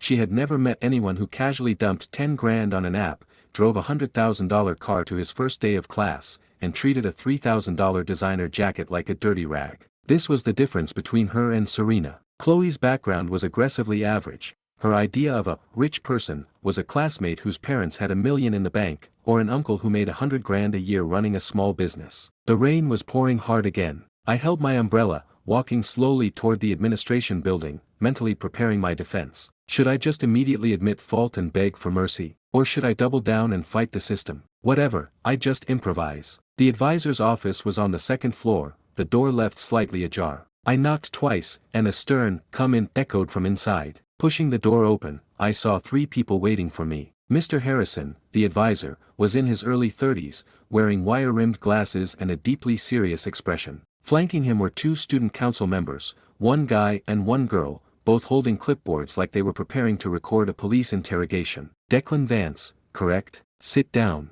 Mr. Harrison gestured to the chair across from his desk. I sat down completely relaxed, keeping my back perfectly straight. Do you know why I called you here? Mr. Harrison didn't waste time. Yeah, the car. The car. Mr. Harrison frowned heavily. It's far more than just a car. The campus forums are exploding right now. They're saying you're renting luxury vehicles to fake wealth, buying counterfeit designer clothes, and acting as a kept man for an older woman. I almost burst out laughing. The imaginations on these kids were wild. A kept man? Seriously, Mr. Harrison, I cleared my throat. I bought the car. In cash. I picked it up yesterday. The jacket is completely authentic. And as for being a kept man, that's entirely fabricated. Then why did you buy the car? The female student council member aggressively interjected. You're a freshman. Buying a $100,000 vehicle on your first day? If that's not toxic flexing, what is? Is it a crime for my family to be rich? Do you have any proof you actually bought it? She glared at me, refusing to back down. The male student council member chimed in next. Listen here. This is a very serious matter. The student council had an emergency meeting about this. Even if you did buy it with your own money, flaunting your wealth on campus promotes a terrible culture. I was just about to argue back when my phone suddenly went off. Sorry, I really need to take this, I said, my tone completely calm and unbothered. Hello. Right in front of my advisor and his 2 attack dogs, I answered the call. Mr. Harrison and the 2 students stared at me in disbelief. My total lack of respect was astonishing. It was like I didn't even view them as authority figures. Hang up the phone. Whatever it is can wait, we are discussing a disciplinary matter. The male council member ordered, pointing at my phone. Mr. Harrison held up his hand, signaling the kid to stop. Let him take it. I listened to the voice on the other end. It was the Porsche dealership. The Taycan and the Panamera were ready for delivery. At the same time, a text popped up from Lamborghini. My Aventador was also en route. I had originally told the dealerships to deliver the cars directly to the university gates. My plan was to live in the dorms for a while until I bought a house, so I just figured I'd park them on campus. But obviously, the situation had changed. Just park them near the main entrance for now, and have the drivers hang out for a bit. I'm probably going to have to find a new garage for them. Yeah. How long? 30 minutes. Perfect. I hung up and instantly snapped back into my good student persona. Sorry about that, Mr. Harrison. It was an emergency. An emergency? The female student scoffed coldly. What kind of emergency is more important than your university disciplinary hearing? I gave her a deadpan stare and ignored her completely. I didn't want to waste a single breath on idiots. Flexing on her wasn't even worth the effort. I just wanted my punishment so I could leave. Enough. Mr. Harrison rubbed his temples, cutting her off. Declan, the university isn't telling you how to spend your money, but you need to be mindful of your public image. The outcry online is massive right now, and it's putting a lot of pressure on the administration. I'll accept whatever punishment you give me. I cut straight to the chase, practically vibrating with excitement. Hurry up, I thought. Give me a massive 6-month suspension so I can go travel the world. Mr. Harrison exchanged a look with the 2 council members, then slowly delivered the verdict. After discussing it with the department head, we've decided to issue a 7-day at-home suspension for you to reflect on the disruption you've caused. You will also write a 3,000-word apology essay deeply examining your behavior. Also, do not drive that car onto campus until this blows over. 7 days. My eyes lit up like a Christmas tree. 6 months was just a fantasy, I knew they'd never do that. But 7 days was absolutely perfect. Say no more. I practically leaped out of my chair. I'm going to head back to the dorms and pack my bags right now. I promise I'll have the essay turned in on time. Mr. Harrison was stunned. He had handled plenty of disciplinary cases. Some students cried and begged, some fought back violently, and some just sat in miserable silence. But someone like me, acting this thrilled to be punished, this was a first. Mr. Harrison suddenly felt bad. He wasn't like the two petty students sitting next to him. He actually cared about his students' futures, and he understood that young kids with new money could act a bit arrogant. Declan, your attitude is highly commendable. Go back and rest. I'll actually speak to the dean and see if we can reduce the suspension time for you. Me. I violently waved my hands, giving him a deep, respectful bow. Mr. Harrison, absolutely not. I have deeply realized the error of my ways, and I don't want you to stick your neck out for me. I believe the administration's punishment is completely just and fair. Mr. Harrison stared at me for a few seconds. He really thought I was a good kid. My phone call earlier had seemed rude, but maybe I was just incredibly calm under pressure. In hindsight, I hadn't actually done anything malicious. And unlike other kids dragged into his office, I wasn't shaking with fear. I spoke clearly and respectfully. Well, Declan, it's good that you have that mindset. This week is technically orientation week anyway, so even though boot camp is cancelled, you'll only be missing self-study sessions. It won't affect your actual grades. Mr. Harrison stood up and patted my shoulder warmly. Just remember to learn from this. You aren't being punished for having a car, you're being punished for flaunting it, which gave certain people the opportunity to attack you. I honestly didn't mind Mr. Harrison, my advisor. The whole situation was just a matter of perspective. If people wanted to call me out for showing off, they technically weren't wrong. It was just a matter of how much the school actually cared. Mr. Harrison was just doing his job. When the higher-ups hand down an order, he has to follow it. The only annoying part was those two student council snobs. They were just supposed to take notes, but they acted like they owned the university. I'll head out then, Mr. Harrison, I said, standing up. All right, and don't forget the apology essay. 1,000 words will do. You got it. I walked out of the office and headed straight for my dorm, quickly shooting a text to Chloe, Liam, and Mason, suspended for 7 days. Dinner at the Grand Imperial tonight is still on. While walking, I opened my phone and started looking for luxury hotels and real estate listings. Since I needed a place immediately and wasn't entirely prepared to buy a house today, I figured I'd crash at a high-end hotel for a few nights. Thank God the school didn't call my parents or I'd never hear the end of it. Just as I finished packing a quick overnight bag, my phone rang again. Hello, Mr. Vance, I am so sorry to bother you. The rep from the Porsche dealership sounded frantic. Campus security won't let our transport trucks past the main gates, and we're blocking traffic. What should we do? Oh, just pull around to the loading zone near Academic Building 6. I'll meet you there and you can follow me. I grabbed my bag and headed downstairs. I still needed my dorm room for taking naps between classes or hanging out with my roommates, but the massive pile of luxury clothes I bought yesterday was still sitting in the trunk of the X7. I was already over the novelty of them. Right now, I was starting to realize that the handsome charm I'd prided myself on for 18 years was absolutely nothing compared to raw, unadulterated wealth. I fired up the BMW and drove straight to the academic building. Classes were currently on a break. Chloe spotted my car from the second-floor window and practically sprinted down the stairs. Declan. She looked genuinely worried, instantly drawing the attention of dozens of students hanging out in the lobby. Damn, is that the kid with the X7? Are him and Chloe actually a thing? Look at how she's looking at him. There's definitely something going on.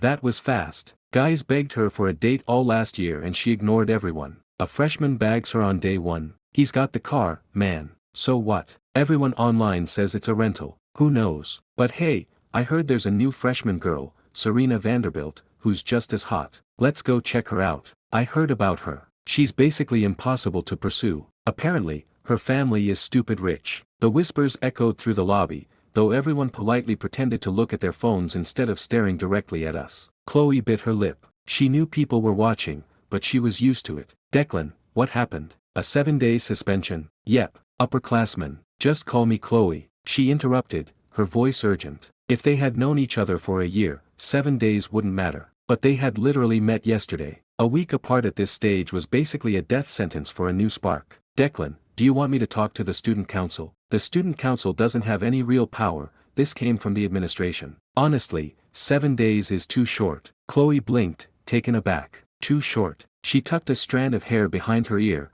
her eyes shifting nervously. She knew she had to take the initiative. If she didn't lock him down before he left campus, it might be too late. A guy with his kind of money wasn't just going to sit at home reading books for a week. So, this weekend, are you free? My friend and I, we're going out, and I wanted to invite you. It was a complete lie. She rarely ever went out, and she had never initiated a hangout with a guy in her life. She only mentioned her roommate Mia so it wouldn't sound like a direct date. How many friends? Just me and Mia. Oh, 3 people. That's a bit of a crowd, isn't it?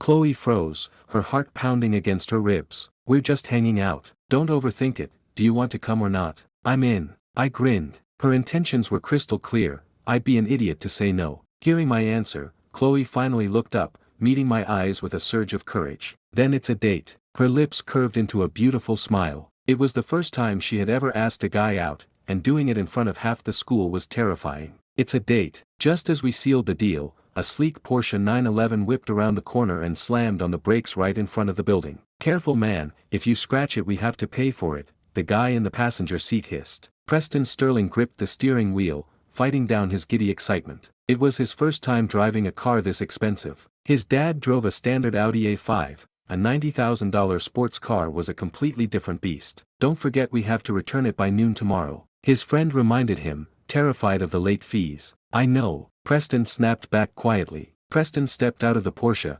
standing tall, trying to exude the aura of a dominating, successful CEO. He literally thought he looked like the main character of a movie. Chloe rolled her eyes and muttered under her breath, dumbass. I raised an eyebrow. I hadn't expected the gentle, elegant Chloe to curse. It was a hilarious contrast. She immediately blushed. I didn't mean to swear, sorry. Preston strutted over, shooting me a condescending glare. I just stared back, completely lost. Was this guy seriously trying to act like a mafia boss? This weekend, IMAX Theater, best seats in the house. Chloe, do me the honor. Preston pulled 2 movie tickets from his tailored jacket pocket. If this was a staged photo shoot, he would have looked great. But in reality, it was so painfully over-rehearsed that it just looked incredibly cringe. Chloe didn't even look at the tickets. She took a half step back, standing shoulder to shoulder with me. No thanks. Preston was resilient, to his credit. He had been rejected dozens of times, but he refused to quit. Feeling emboldened by the Porsche parked behind him, he turned his sights on me. Bro,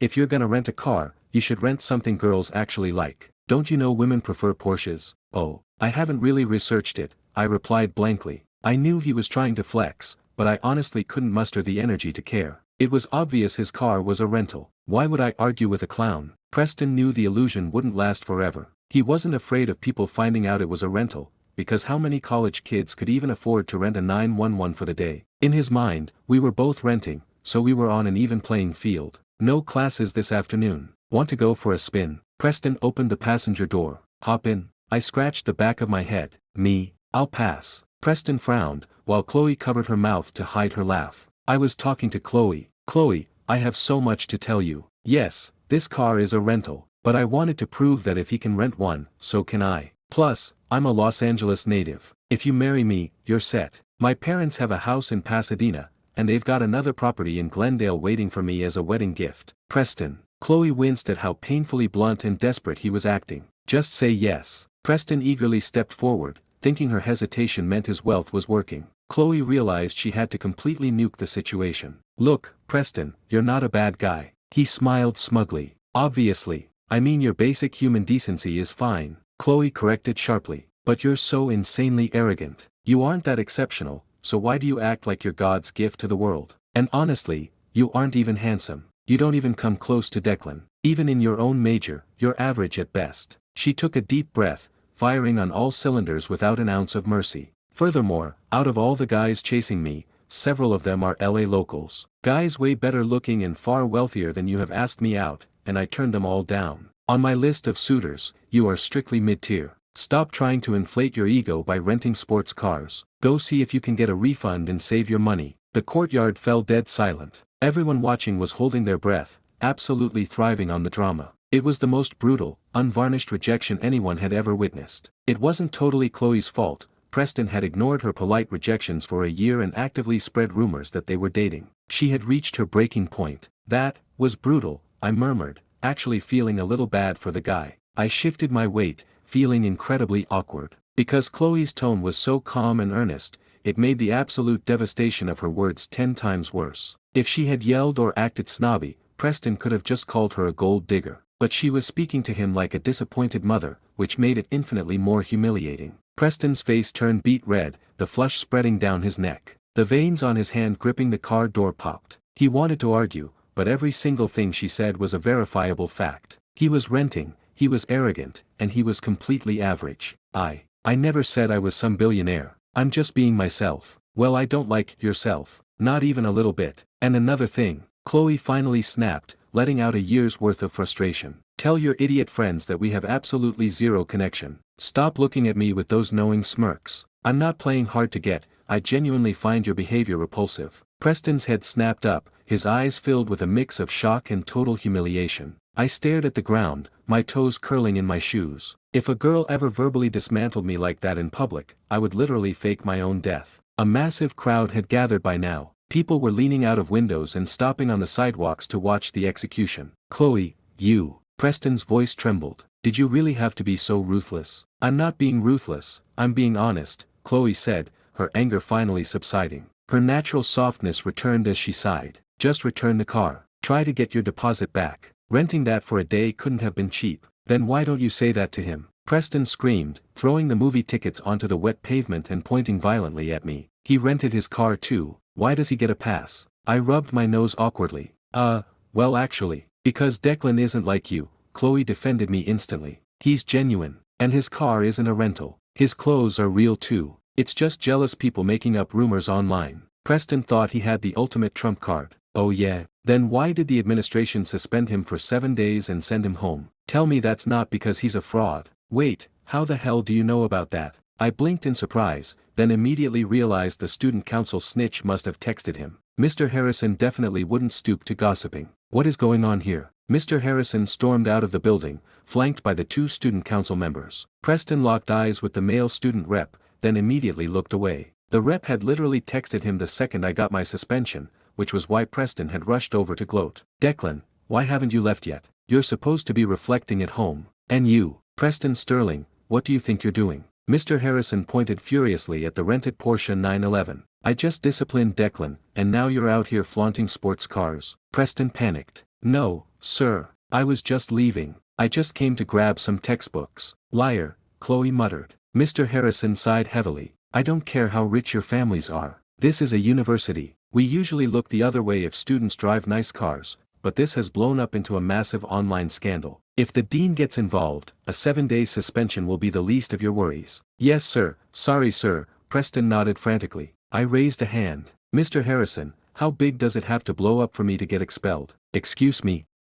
Nothing, just a hypothetical. Just as I said that, 3 massive flatbed semi-trucks slowly rumbled down the campus street, completely blocking the entrance to the academic building. The crowd went completely silent. Several men in sharp tailored suits hopped out of the lead truck and immediately spotted me. Mr. Vance, Porsche of downtown LA. Mr. Vance, Lamborghini Beverly Hills. Your vehicles have arrived. And Mr. Vance. Mr. Harrison stared at me, completely dumbfounded. Preston's brain short-circuited, but the smarter kids in the crowd immediately realized what was happening. Holy shit, those trucks are hauling cars. I've seen those. Those aren't standard tow trucks, those are private exotic car transporters. Wait, so, they aren't rented? Nope. So this freshman is actually a billionaire? Everyone held their breath. The 2 student council members stared at the flatbeds with utter disbelief. I turned to my advisor, looking appropriately apologetic. Mr. Harrison, I had no choice. The dealerships were already en route, and I don't technically have a permanent residence in LA yet. I didn't have anywhere else to park them. But don't worry, I'll have them towed to my hotel garage right now. Oh, Mr. Harrison's voice cracked. His shock completely overrode his anger. Unload them, the dealership managers shouted to their crews. The hydraulic lifts hummed loudly as the backs of the trailers lowered. The first car was the purple Porsche Taycan, gleaming menacingly under the cloudy sky. The second was the matte black Panamera, its lines sharp enough to cut glass. The third was the Lamborghini Aventador, fully wrapped in an iridescent, color-shifting finish that was blindingly aggressive. Mr. Vance, please inspect the vehicles, the Porsche manager said, offering me a pair of white gloves. Per your request, they are fully loaded. The Burmester audio system in the Taycan and the Sport Chrono package on the Panamera are fully installed. I took the gloves but didn't put them on. I looked at Mr. Harrison with genuine sincerity. Sir, I really wasn't trying to show off with the X7. It was just the only car they had on the lot yesterday. Mr. Harrison opened his mouth, his wire-rimmed glasses slipping down his nose. He had been an advisor for 8 years. He had dealt with cheaters, fighters, and a kid who gambled away his tuition on crypto. But 3 supercars being delivered via flatbed to a freshman he had just suspended for faking wealth. This was beyond his pay grade. Alright, I understand. The male student council rep stared at the fleet of supercars, his stomach twisting with shame. The sheer visual impact of the exotics in the rain was overwhelming. He suddenly realized why I hadn't even bothered arguing with him in the office. He was a nobody. His little student council badge meant absolutely nothing. The female student rep bit her lip, her heart racing. Oh God, I was so rude to him. Is it too late to apologize? How do I get his attention? Every girl loves a winner. But then she looked over at the stunning Chloe Sinclair standing next to me, and her hopes shattered. She couldn't compete with that. Alright, everything looks good, I told the dealers. I booked a suite at the Ritz-Carlton downtown. Let's just park them in their secure garage. I'll buy a house nearby later this week. Right away, sir. The manager smiled politely, though his heart was racing. I don't have a house so I'm buying one this week. Who talks like that? Mr. Harrison finally snapped out of his trance, looking exhausted. Declan, just go park your cars. As for your suspension, he wiped his glasses. I'll speak to the dean immediately. I'll see if I can get it revoked. No, Mr. Harrison, please. I panicked. 7 days is perfect. Truly, I already told my family. I wasn't lying. I had already booked the presidential suite at the Ritz, and I was planning to spend the next week eating at every Michelin star restaurant in Los Angeles. If he revoked the suspension, I'd have to sit in a classroom doing self-study. Chloe, go back to class. Don't forget, meet me at the gate tonight. Oh okay. Actually I'm free this afternoon. Chloe rushed to add. Now that I was suspended, I had unlimited free time. Hearing Chloe say that, Preston's soul officially left his body. His face was no longer red, it was pale and lifeless. The 911 was cool, but it was rented. The 3 supercars sitting in front of him were very, very owned. And worst of all, I hadn't even looked at him once. He was a complete ghost to me. I'm the prodigy, the finance prodigy. Preston chanted internally, completely broken. The gap was simply too massive. He was a joke. Hearing Chloe's obvious hint, I scratched my nose. My plan was to chill at the luxury hotel all afternoon, grab dinner tonight, and go house hunting tomorrow. If she was free this afternoon, didn't that mean she wanted to come to the hotel? I'm just staying at my hotel this afternoon. I glanced nervously at Mr. Harrison. Mr. Harrison gasped internally. He could not stand there and actively watch a freshman take a sophomore back to a hotel room on a Tuesday afternoon. I'll be in my office. He practically sprinted back into the academic building. Chloe's brain was working in overdrive. Oh, well, I know a really delicious clothing store nearby. Do you want to go play there?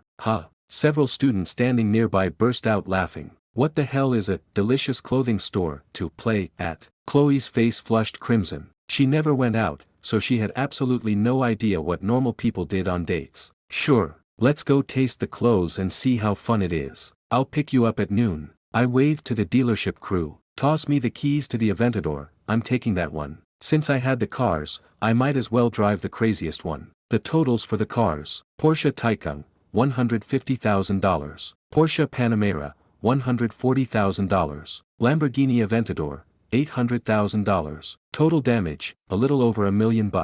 Barely a tenth of my daily allowance. The Lamborghini's scissor doors popped up, and I slid into the driver's seat. Just us two this afternoon? Yeah, she answered immediately. Her eyes were locked onto my face, the roaring V12 engine of the supercar serving as the perfect background noise. She was absolutely determined now. Her only worry was how to transition from a casual date to a genuine, stable relationship. She didn't want to just be a quick fling. The Aventador roared as I peeled out of the courtyard. Chloe threw one last sympathetic glance at the shattered Preston Sterling before heading back to her classroom. As she sat down, the entire class was buzzing about what had just happened. She acted perfectly calm, pulling out her phone to desperately search Yelp for affordable, fun date spots. It can't be too expensive, I have to pay, she thought. She wanted to treat me to prove she wasn't just after my money. Chloe, I am so jealous of you right now. Her roommate Mia leaned over, her eyes wide. Declan is insane. I really don't know what's going on. But, he just makes me feel really safe. Chloe smiled softly. Mia glanced over at their other roommate, Jessica. Jessica, your authentication skills need work. You swore that jacket was fake. What do you have to say now?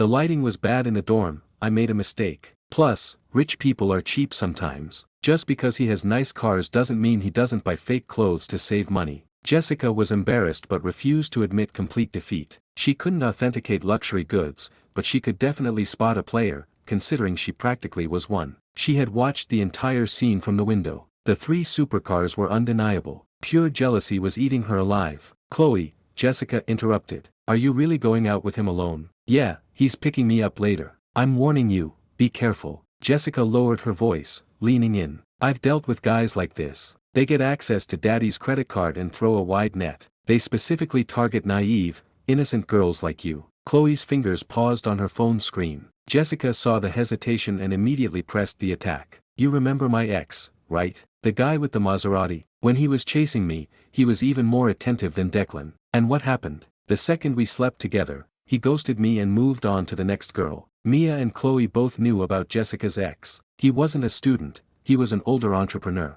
Jessica had bragged endlessly about crossing social classes and how college boys were immature losers. Until she got dumped, of course. Declan isn't like that. You met him literally yesterday. Jessica sighed, playing the role of the protective older sister. Top-tier rich kids like him have endless options. Why is he fixated on you? What does he want? He doesn't care that you're in the student council. He just wants you because you're gorgeous. Are you really that blind? Chloe went silent. She couldn't tell if Jessica was actually looking out for her or if there was an ulterior motive. Mia frowned. Jessica made a valid point. What should we do then? She asked, not wanting her best friend to get played. Jessica's eyes gleamed, but she maintained her worried expression. Here's what we'll do. I'll come with you guys this afternoon. I can read guys like a book. I'll analyze his every move. If he's genuine, you have my blessing. If he's a fuckboy, I'll pull you out before you do something you regret. But, Chloe hesitated. I told him it would just be the 2 of us. Just tell him your roommates want to tag along to see the city. What is he gonna say? No.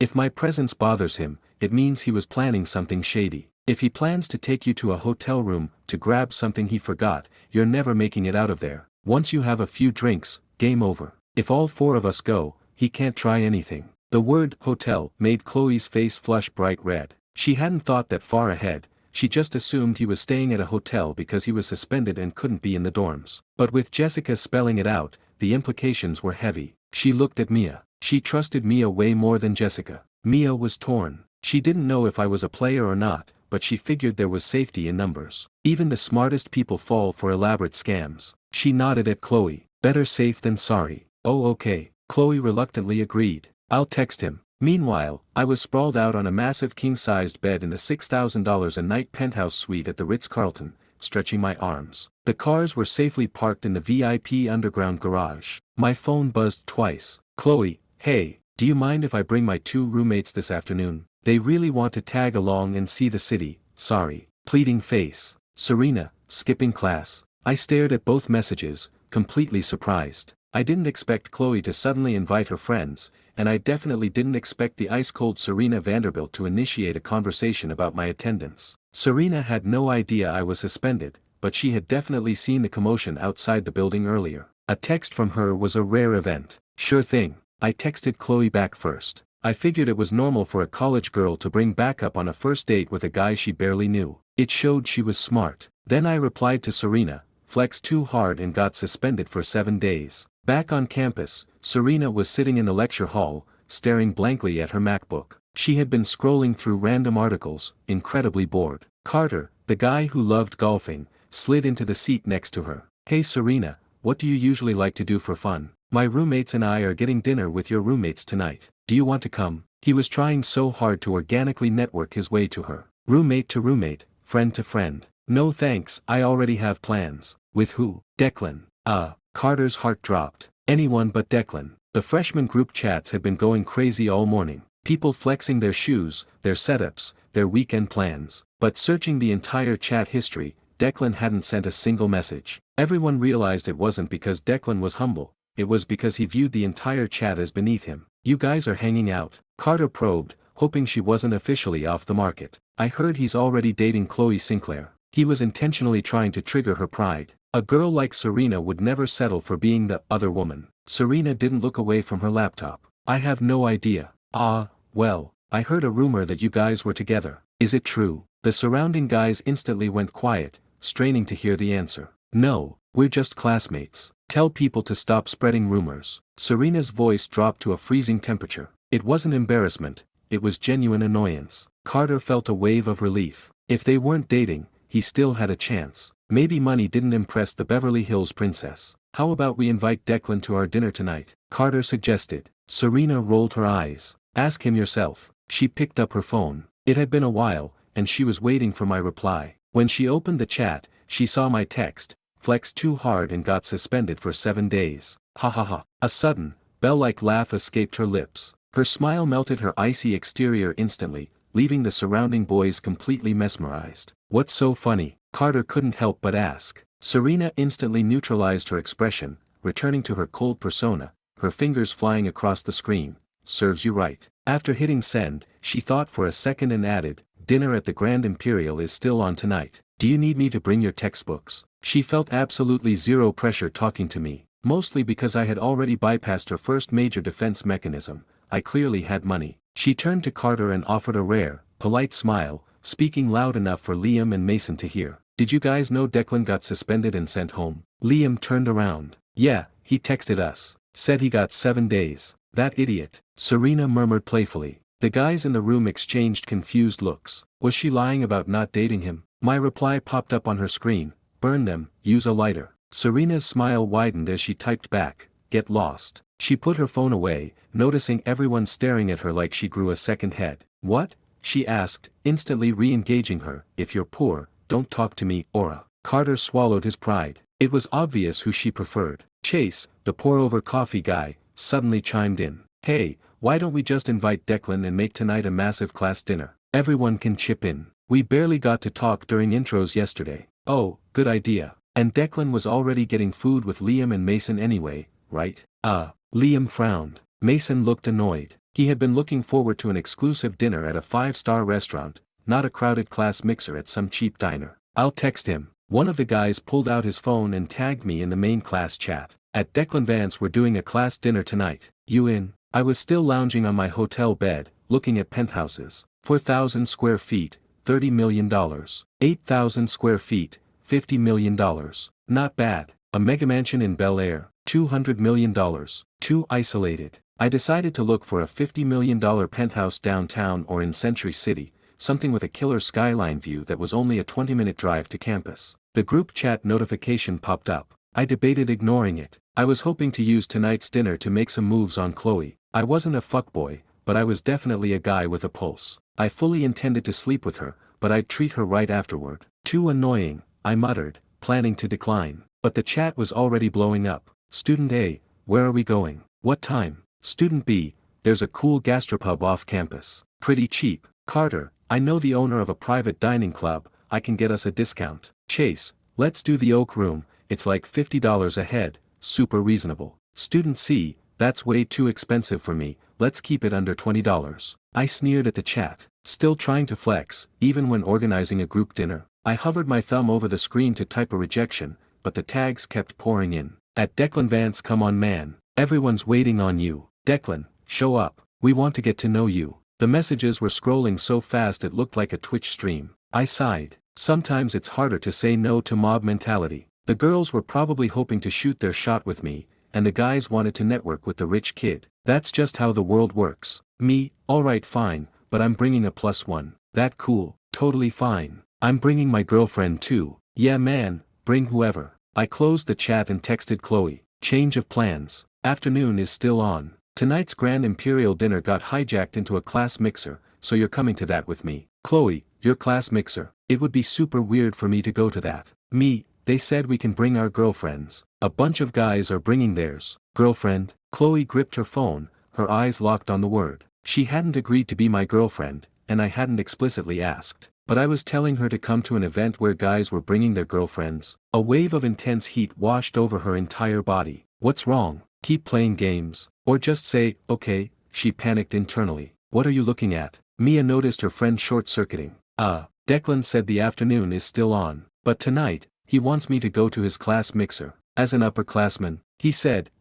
guys are bringing their girlfriends, so he wants me to come. The implication was obvious. You don't bring a random upperclassman to a freshman class dinner unless you're dating. Girlfriend? Mia's eyes went wide, a massive grin spreading across her face. Damn Chloe, he moves fast. No, we aren't even. Chloe's face was practically steaming. Jessica watched the exchange, her eyes narrowing. Chloe, think about this. If you show up as his girlfriend, you're locking yourself in. If he turns out to be a player and dumps you, how are you going to show your face on campus? Chloe bit her lip. She wasn't swayed by Jessica's negativity, but she was genuinely unsure of what to do. She needed a clearer signal from me. I'm going, she finally decided, finding her courage. She texted back, I can go, but in what capacity am I attending? Smile. She threw the ball back into my court, expecting me to think about it. My reply was instant, nothing special. Chloe stared at the screen, feeling like she'd been hit by a truck. Mia saw the text and flared up. What the fuck does that mean? He's playing games. Son of a bitch. Jessica smirked triumphantly. I told you, guys like him never commit. They want the perks without the label. Honestly, just cancel the afternoon.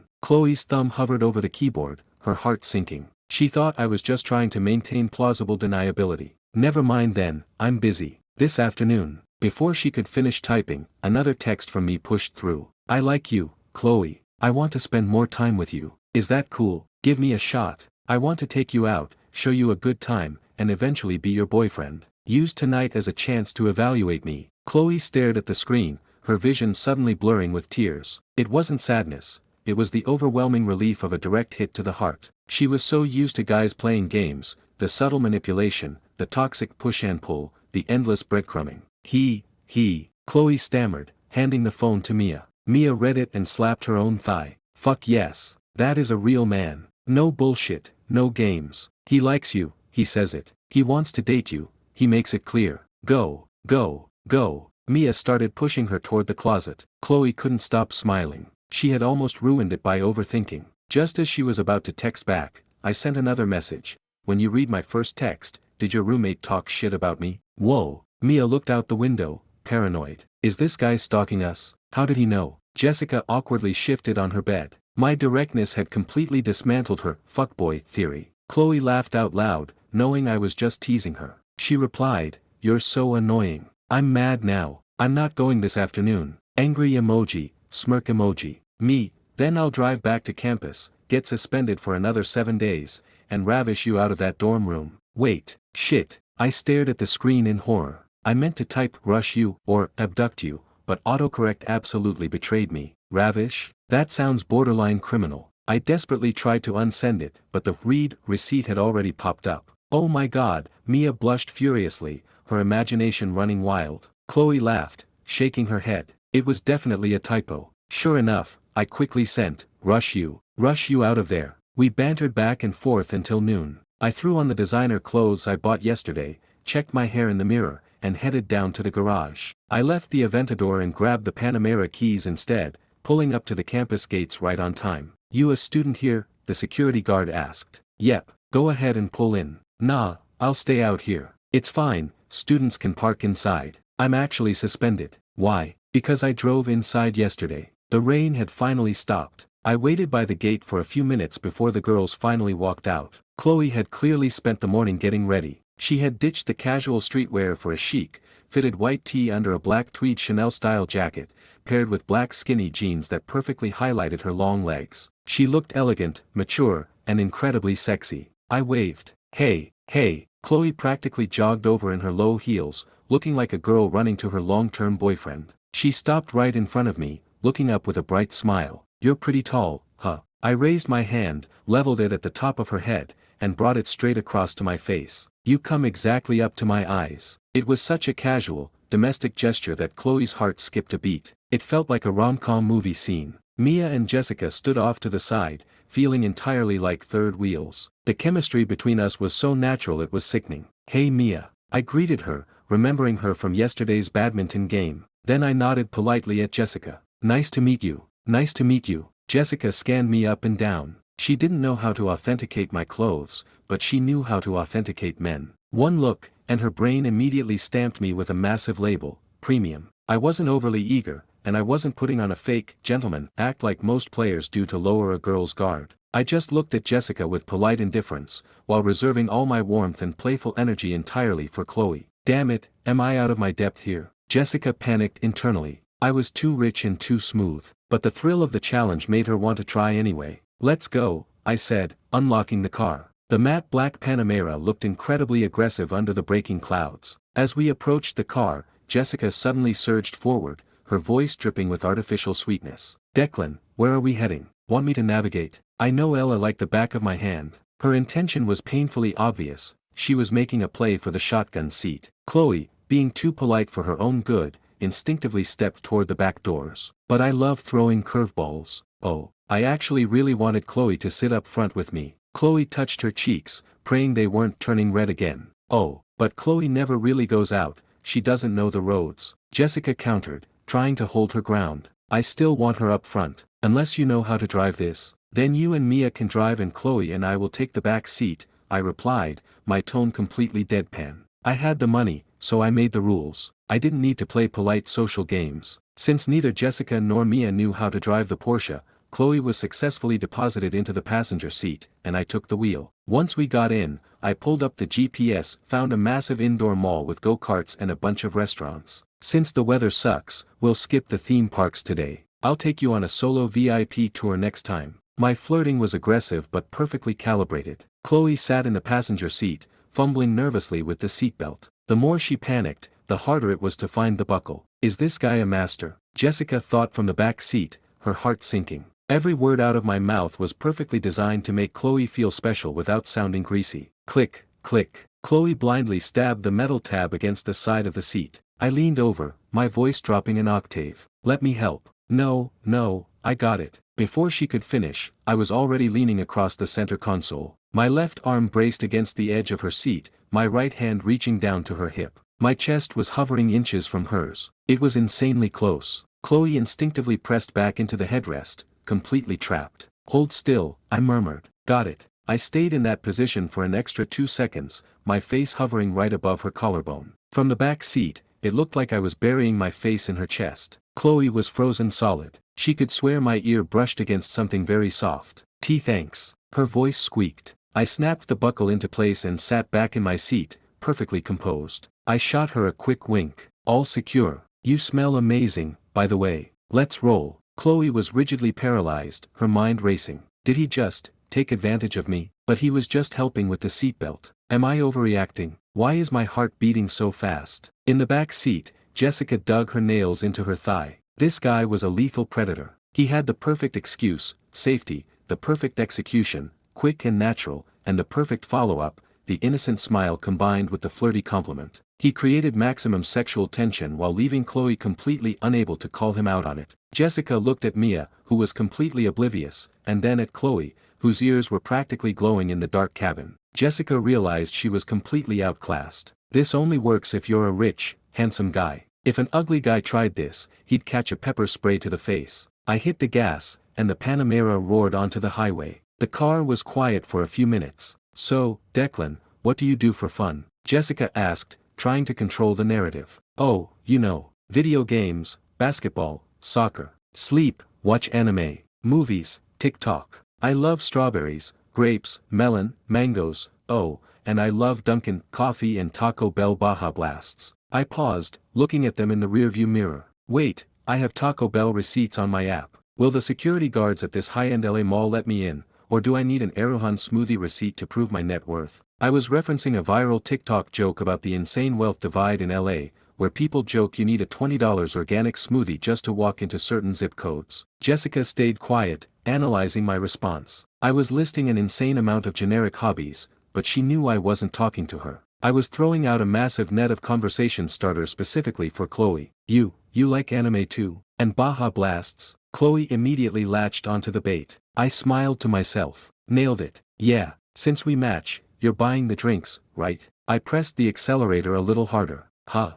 I'm buying." Chloe blinked, totally confused. Jessica rolled her eyes in the back seat. This guy was a genius. He was giving Chloe a low-stakes way to contribute to the date, buying $5 drinks, which he would immediately use as an excuse to buy her something massively expensive later to repay the favor. 30 minutes later, we pulled into the underground VIP parking at the mall. As we walked into the main lobby, I immediately played the role of the energetic golden retriever boyfriend. "I need a Baja Blast immediately." "Keep acting, you sociopath," Jessica thought to herself. She had officially given up on trying to steal me. I was completely bulletproof. Earlier in the car, she had tried asking me about my exes. I looked her dead in the eye and said I had never dated anyone. A blatant lie, but delivered flawlessly. When she tried to warn Chloe about accepting expensive gifts, I actively agreed with her, telling Chloe to listen to Jessica because she had so much experience with older men. I had basically called her a gold-digging sugar baby to her face, with a smile. Chloe and Mia went to stand in line at the food court to grab drinks. Jessica stayed behind with me. Declan, she purred, leaning against a pillar,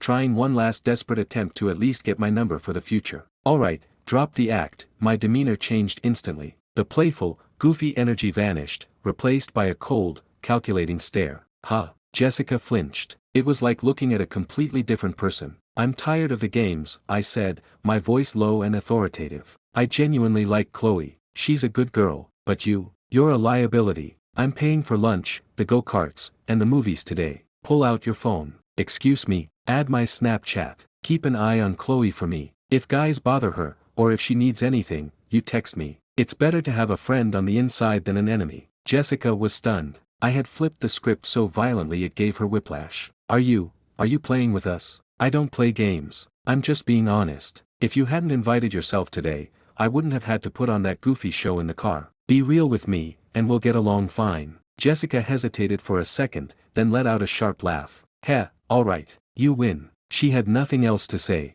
If she pushed it, I would just destroy her socially. But I was right, being friends with a millionaire was better than being his enemy. She gained massive respect for me in that moment. We added each other. Drinks are here. Chloe and Mia jogged over, holding the cups. I instantly reverted to my warm, glowing smile. Thanks, let's go eat. I led them straight to a high-end omakase sushi restaurant. As we walked up to the host's stand, Chloe grabbed my sleeve. What's wrong? I looked back. Chloe glanced at the elegant minimalist decor and the sushi chefs working behind the counter. She leaned in close and whispered, Declan, this place looks insanely expensive. I know you have money, but it's our first time hanging out, let's just go somewhere normal. I've been eating normal my entire life, I don't want to be normal today. Plus, I trailed off. Plus what? You really do smell amazing up close. Chloe immediately took a step back, shooting me a nervous, scolding look. Let's go, I've never been here either. Without giving her a chance to argue, I grabbed her forearm and gently pulled her inside. The restaurant was dimly lit with warm lighting and smelled faintly of sake and cedar.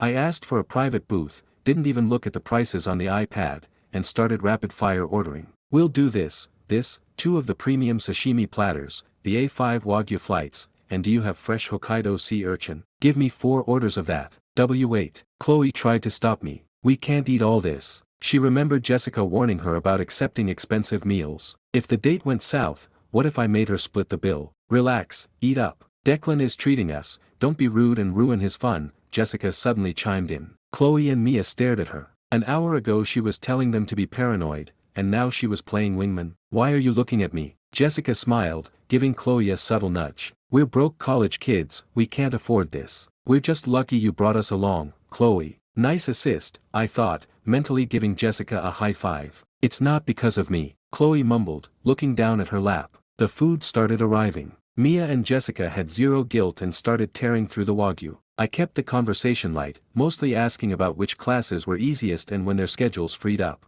I was genuinely hoping to have a fun, relaxing college experience, complete with a beautiful girlfriend. Hearing that their schedules wouldn't lighten up until after Halloween, I looked visibly bummed. Chloe sat quietly, taking tiny bites of her food, feeling like a side character. But she knew the entire dynamic of the room was centered around her and me. Jessica poured herself a cup of sake. Declan, thanks for the meal. Cheers. I raised my glass of water and tapped hers. Jessica looked at me, a little dazed. I was seriously generous. She glanced at Chloe, who was delicately chewing a piece of toro. Jessica knew exactly what Chloe was feeling. When you're used to being broke, having someone suddenly throw massive amounts of money at you doesn't make you happy, it makes you terrified. They say men only flash their money to impress women, they don't actually want to spend it on them, Jessica said out loud, intentionally stirring the pot. But you're different, Declan. You're actually willing to spend it on Chloe. I didn't do anything. Chloe protested softly. I wasn't talking to you. Jessica rolled her eyes. Don't make everything about yourself. I laughed. Jessica, that quote might be true,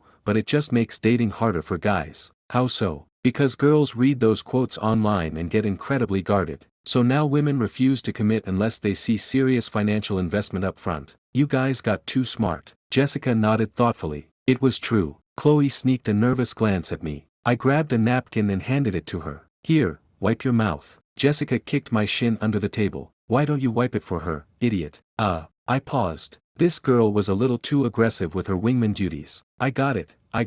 Chloe snatched the napkin from my hand. After lunch, we headed to the indoor go-kart track. Chloe looked at the pricing board and frowned. $40 for an 8-minute race? That's such a rip-off. Don't worry about the money, we're on vacation. I bought 2 single carts for Mia and Jessica, and booked a 2-seater for me and Chloe. I let Chloe take the driver's seat. I was here to flirt, not to set lap records. Relax, don't tense up, I instructed. Okay, have you ever driven one of these? No, it's my first time.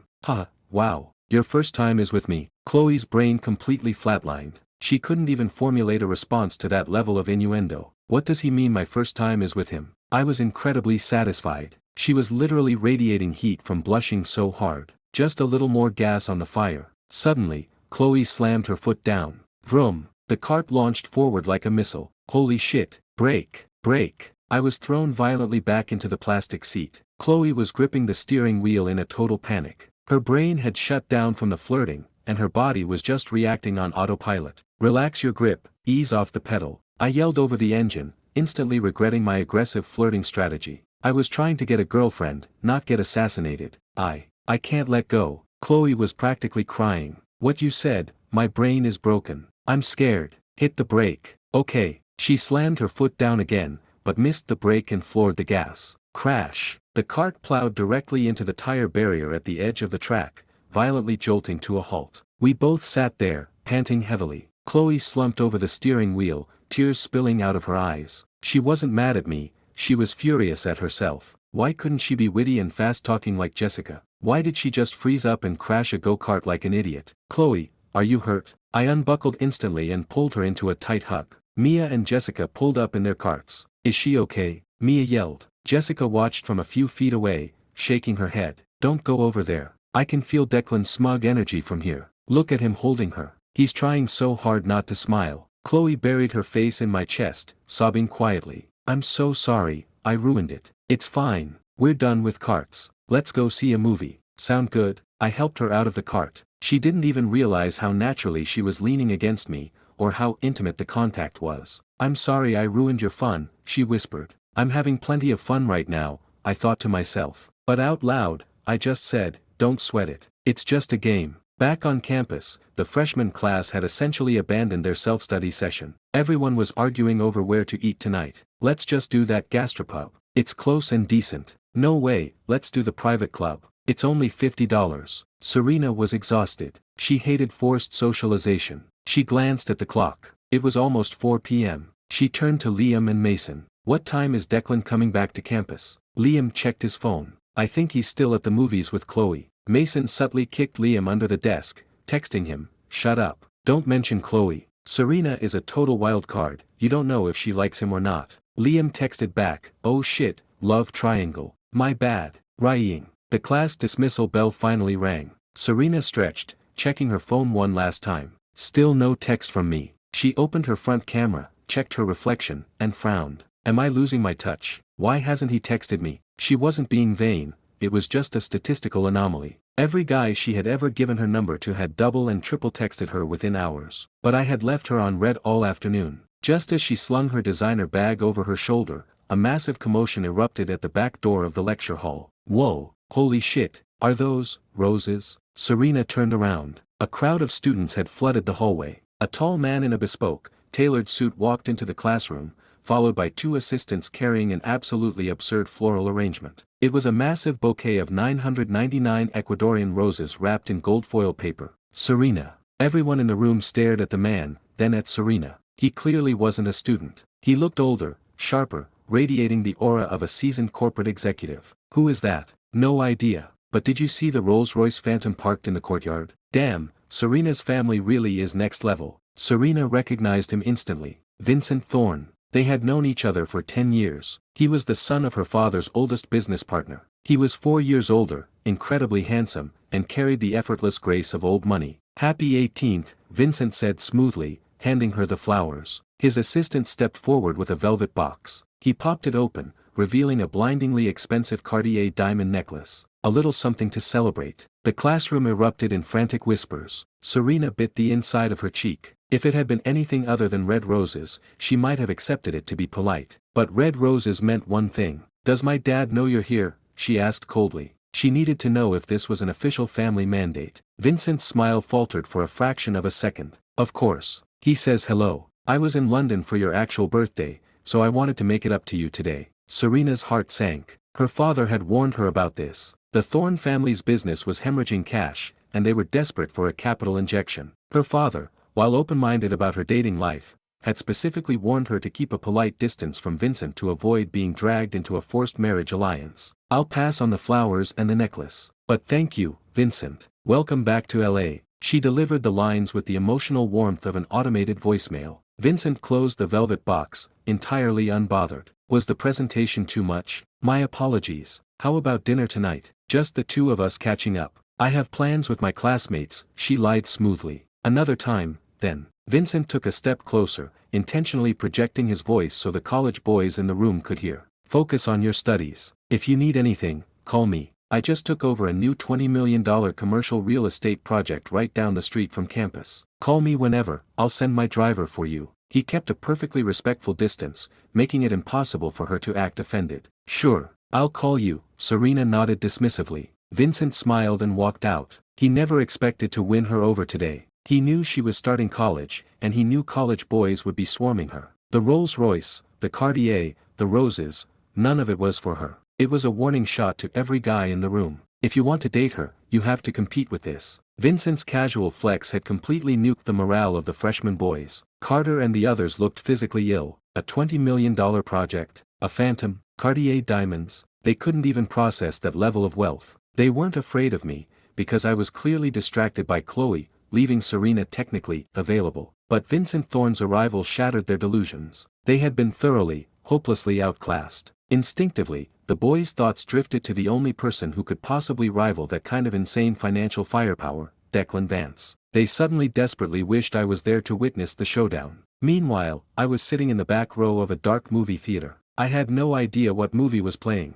Chloe definitely wasn't watching it either. I had intentionally bought tickets placing Mia and Jessica in the dead center of the theater, while Chloe and I were isolated in the very back corner. "Chloe, was that French kissing?" I whispered, leaning close. "Chloe, look at his hands, is that allowed?" "Chloe, why did the screen go black? Why are they breathing so heavily?" Chloe refused to answer. She knew damn well why the screen went black. It was an R-rated movie, and they were breathing heavily because they were tired from physical exertion. But she couldn't say that out loud. "Declan, stop it," she pleaded softly. "You know what's happening, stop teasing me." I leaned my shoulder against hers. "Chloe, can I want to take things slow, get to know you," she whispered back. It hadn't even been 48 hours since we met. Her pride wouldn't let her surrender that fast. "I just meant, can I hug you? Just a friendly hug." "You're a menace. You're just trying to take advantage of me, but I kinda like it," Chloe thought, her mind spinning. "It's just a hug. Look at Europeans, they kiss on the cheek to say hello. It's totally innocent." I slowly slid my arm across the back of her seat, gently wrapping it around her shoulders. Chloe blushed so hard she felt dizzy. "Oh, only for a minute." "Deal." She sat stiff as a board, her eyes glued to the screen, absorbing absolutely zero information. "Why are you shaking?" I whispered, my breath ghosting over her ear. I am not shaking. I didn't push her. I just kept my arm around her, letting the darkness of the back row work its magic. Slowly, the tension left her shoulders. She relaxed against me, eventually tilting her weight fully into my side. On screen, the romantic climax hit, and the lead characters shared a passionate, cinematic kiss. "Look over there, it's better than the movie," I whispered, pointing to the opposite corner of the theater. A couple was aggressively making out in the shadows. Chloe glanced over and immediately looked away, scandalized. "Don't stare at them. Have you ever done that?" "No, me neither. Want to try it?" The logic was completely unhinged, but before Chloe could process it, my grip tightened on her shoulder, pulling her closer.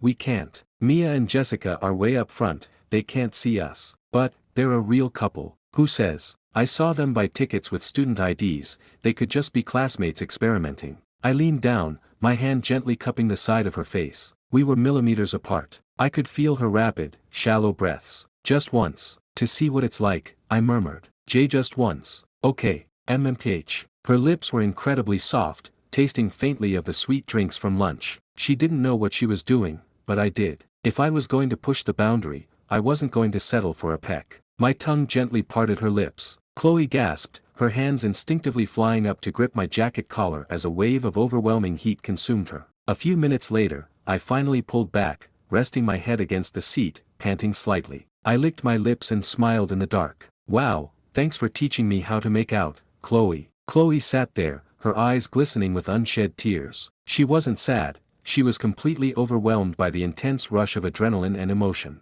Her mind was a chaotic mess of one single thought: what did I just do? Did he really just take my first kiss?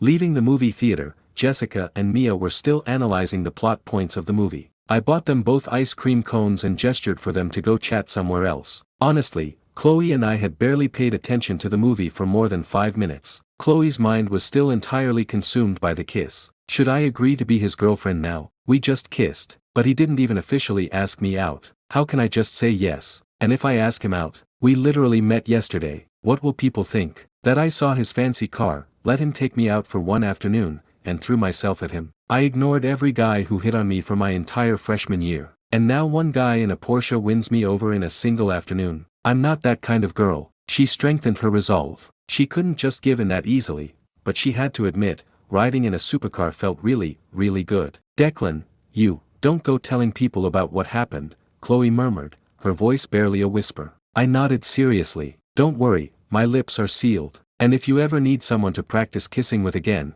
just let me know. I can be your exclusive designated kissing partner. You. Chloe felt like she was losing her mind. I was just too smooth. We left the mall and headed straight back to campus. The private dinner at the Grand Imperial was obviously cancelled, so after dropping off Mia and Jessica at their dorm, I drove Chloe over to the class mixer at a local spot called the Southern Kitchen. By the time we walked into the private dining room, the place was already packed. Declan, over here. Mason waved enthusiastically from a table of guys. Then he noticed Chloe and immediately gave a polite nod. Hey, Chloe. Hey. Chloe relaxed slightly seeing the crowd. With this many people around, I definitely wouldn't try anything crazy. But she thought wrong. I knew that the second I walked in with Chloe, everyone would assume we were officially dating. And that was exactly what I wanted. I didn't need to explain anything. I had been flirting with her under the guise of getting to know her, and she had accepted that premise. But she had no control over what the rest of the class thought. Whispers immediately broke out across the room. Damn, they actually brought dates. And Declan brought the sophomore campus queen. It's obvious, man. He already locked her down. That is insane. Hey, if I had his money, I could do it too. Shut up, you're built like Danny DeVito. Does that make Declan George Clooney? Nah, he's more like Leonardo DiCaprio. You can just tell he's a total playboy. Finally, someone shouted across the room, hey Declan, you brought Chloe, so what's the official relationship status? Chloe froze, terrified to speak. She waited to see how I would handle it. I dropped the sweet golden retriever act instantly and aggressively claimed my territory, sitting down at the guy's table. She's my girlfriend. Why, didn't you say we could bring dates? I had it all figured out. Chloe absolutely wouldn't dare deny it. We had literally just made out in a movie theater. How could she say no? If she wasn't my girlfriend, why did she let me kiss her?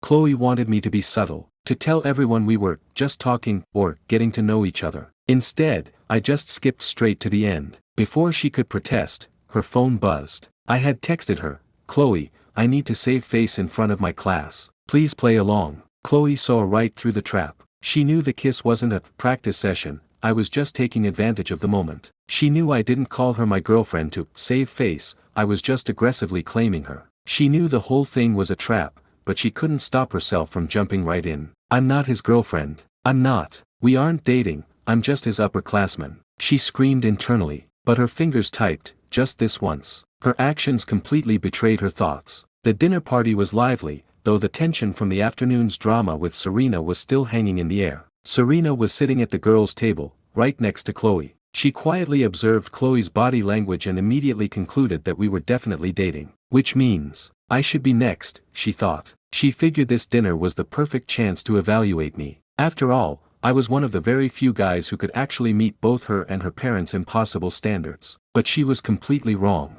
From the second I walked in, I didn't even look at her. I sat entirely at the guy's table, engaging in meaningless, loud networking. Mason threw an arm over my shoulder and whispered, "Declan, while you were gone this afternoon, some insanely rich guy showed up to class." I took a sip of my soda. I was so full of movie theater popcorn I had zero appetite. "Yeah, a new student?" "No, he came to hit on Serena." "Well, that makes sense." I yawned, finding the entire dinner party incredibly boring. While I was completely uninterested, the other guys were eagerly gossiping. The dude drove a Rolls-Royce Phantom, 999 roses, and a diamond Cartier necklace. Hearing that, I couldn't help but chuckle. No wonder Carter and his crew were sitting there looking so depressed when I walked in. They had gotten totally crushed this afternoon, but hearing about the gifts gave me an idea. I needed to get something nice for Chloe. Roses were too cliché. A diamond necklace, too expensive for where we were at right now. A Rolls-Royce, too influencer flashy. I hated those. Suddenly, the girls at the other table stood up. "Since everyone's here, let's all do a toast," one of the girls suggested. The guys immediately agreed, standing up and moving toward the center of the room to clink glasses. Serena and I were the last two to stand up. We both held our glasses, looking equally unenthusiastic. Suddenly, Serena navigated through the crowd and stopped right in front of me. "How was the movie?" "Didn't really pay attention." I held up my glass, didn't even look at her, and clinked it against hers. "Cheers."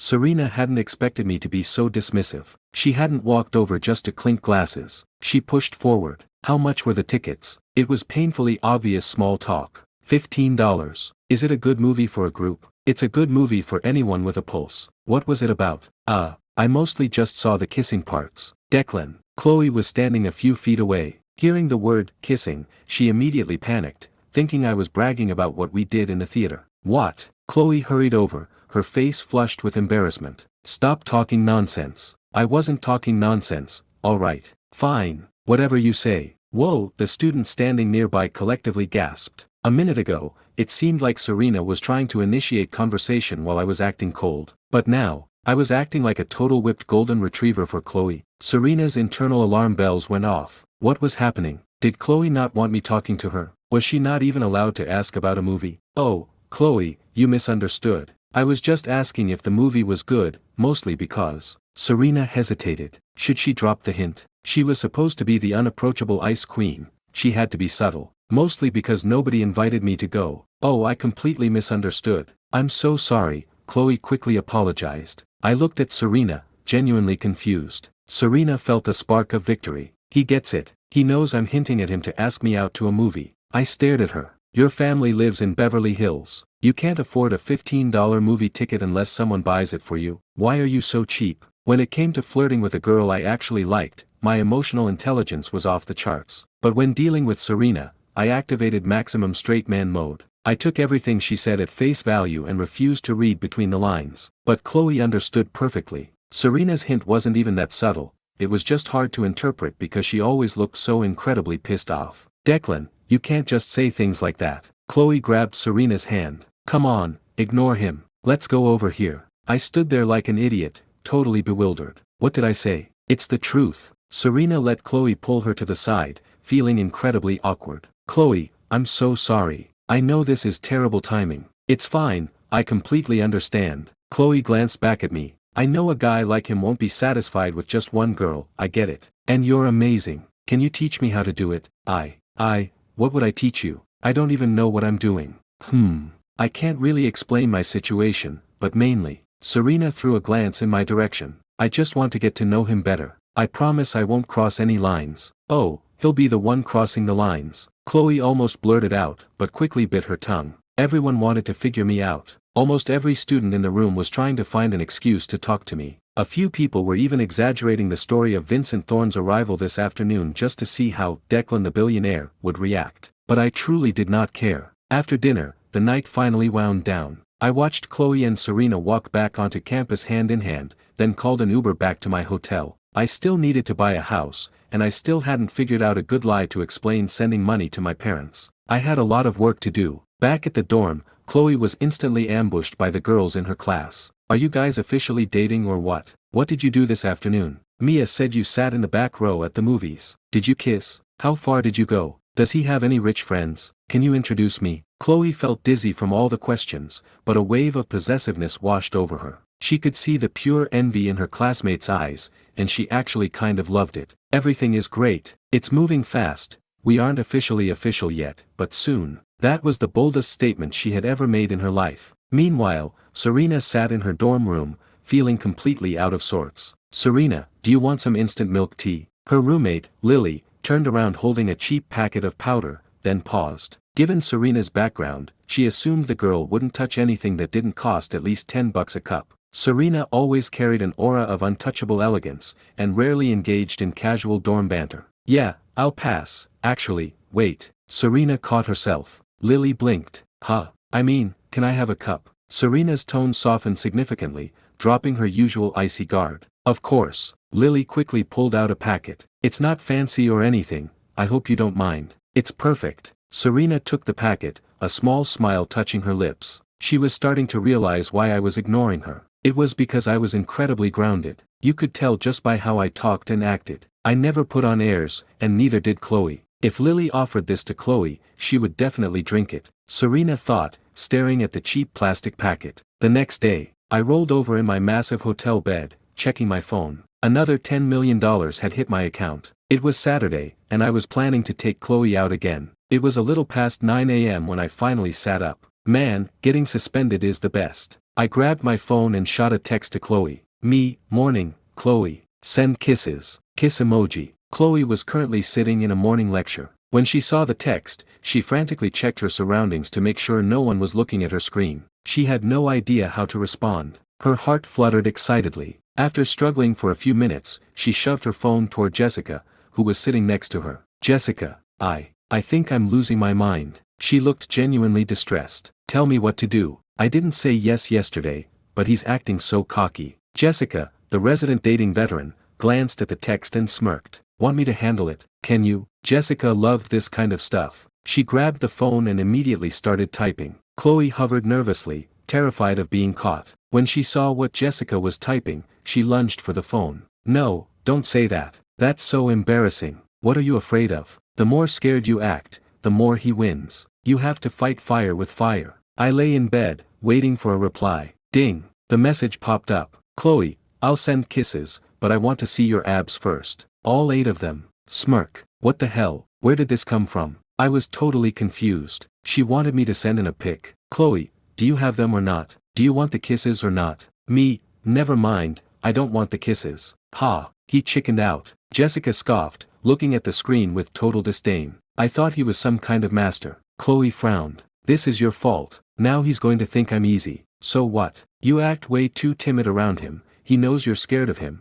so he pushes you around." Just as she said that, my second message came through. Me, "I'll show you my smooth, toned abs. If you show me your smooth, toned chest. Deal?" Jessica. Chloe, "Holy shit, this guy is." Jessica's face turned bright red. Who the hell had the balls to text something like that? Me, "Come on, come on. Send it, send it. Deal?" Me, "You still there?" Me, "Do you want to FaceTime, or should I come pick you up right now? We can go to my hotel and inspect each other in person." Jessica grabbed the phone, held down the voice record button, and snapped, "Fuck off." She tossed the phone back to Chloe. Chloe stared at the chaotic chat log. "Jessica, what do I do now?" Jessica rolled her eyes. "Honestly, if it was me, I'd just let him have his way. You are absolutely no match for him." Hearing Jessica cursing through the voice memo, I burst out laughing. "Ha ha ha. Trying to play games with me, amateur." I didn't bother replying. I threw on some clothes and headed straight to the real estate sales office. I had already picked out a luxury high-rise development. The location was prime real estate, just outside the city center. An 8,000 square foot penthouse, running about $60 million. The views were insane,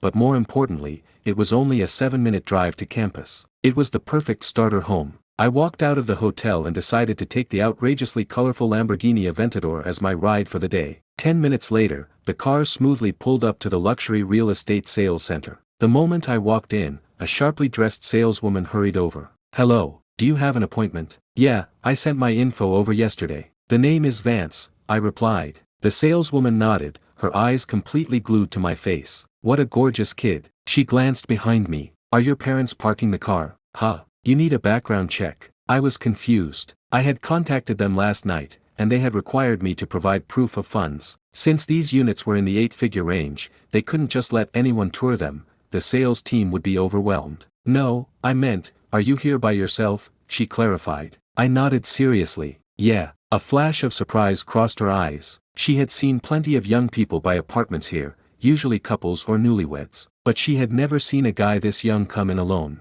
Honestly, I didn't even look like a young professional, I looked like a college kid. Please follow me. She led the way, intensely curious about which billionaire family I belonged to. Is this for a primary residence or an investment property? She asked casually. Neither. It's for the school district. The school district? The saleswoman was stunned. Had she completely misjudged me? Did I already have a kid? Or maybe, I just had an incredible skincare routine and was actually in my late 20s, and she just couldn't tell. Sir, how old is your child? The elementary, middle, and high schools zoned for this building are all top tier in the state. Oh, I'm in college. I don't have kids. I'm buying a school district house for myself. Saleswoman. Most people buy houses for their toddlers. This kid was buying a house for himself to go to college. And since when do universities have school districts for real estate? We reached the model penthouse. Another sales agent was already inside giving a tour. The layout is fantastic, but the price is just a little steep, a middle-aged woman said in a thick, upper-class LA accent. She was standing in the massive living room with her husband.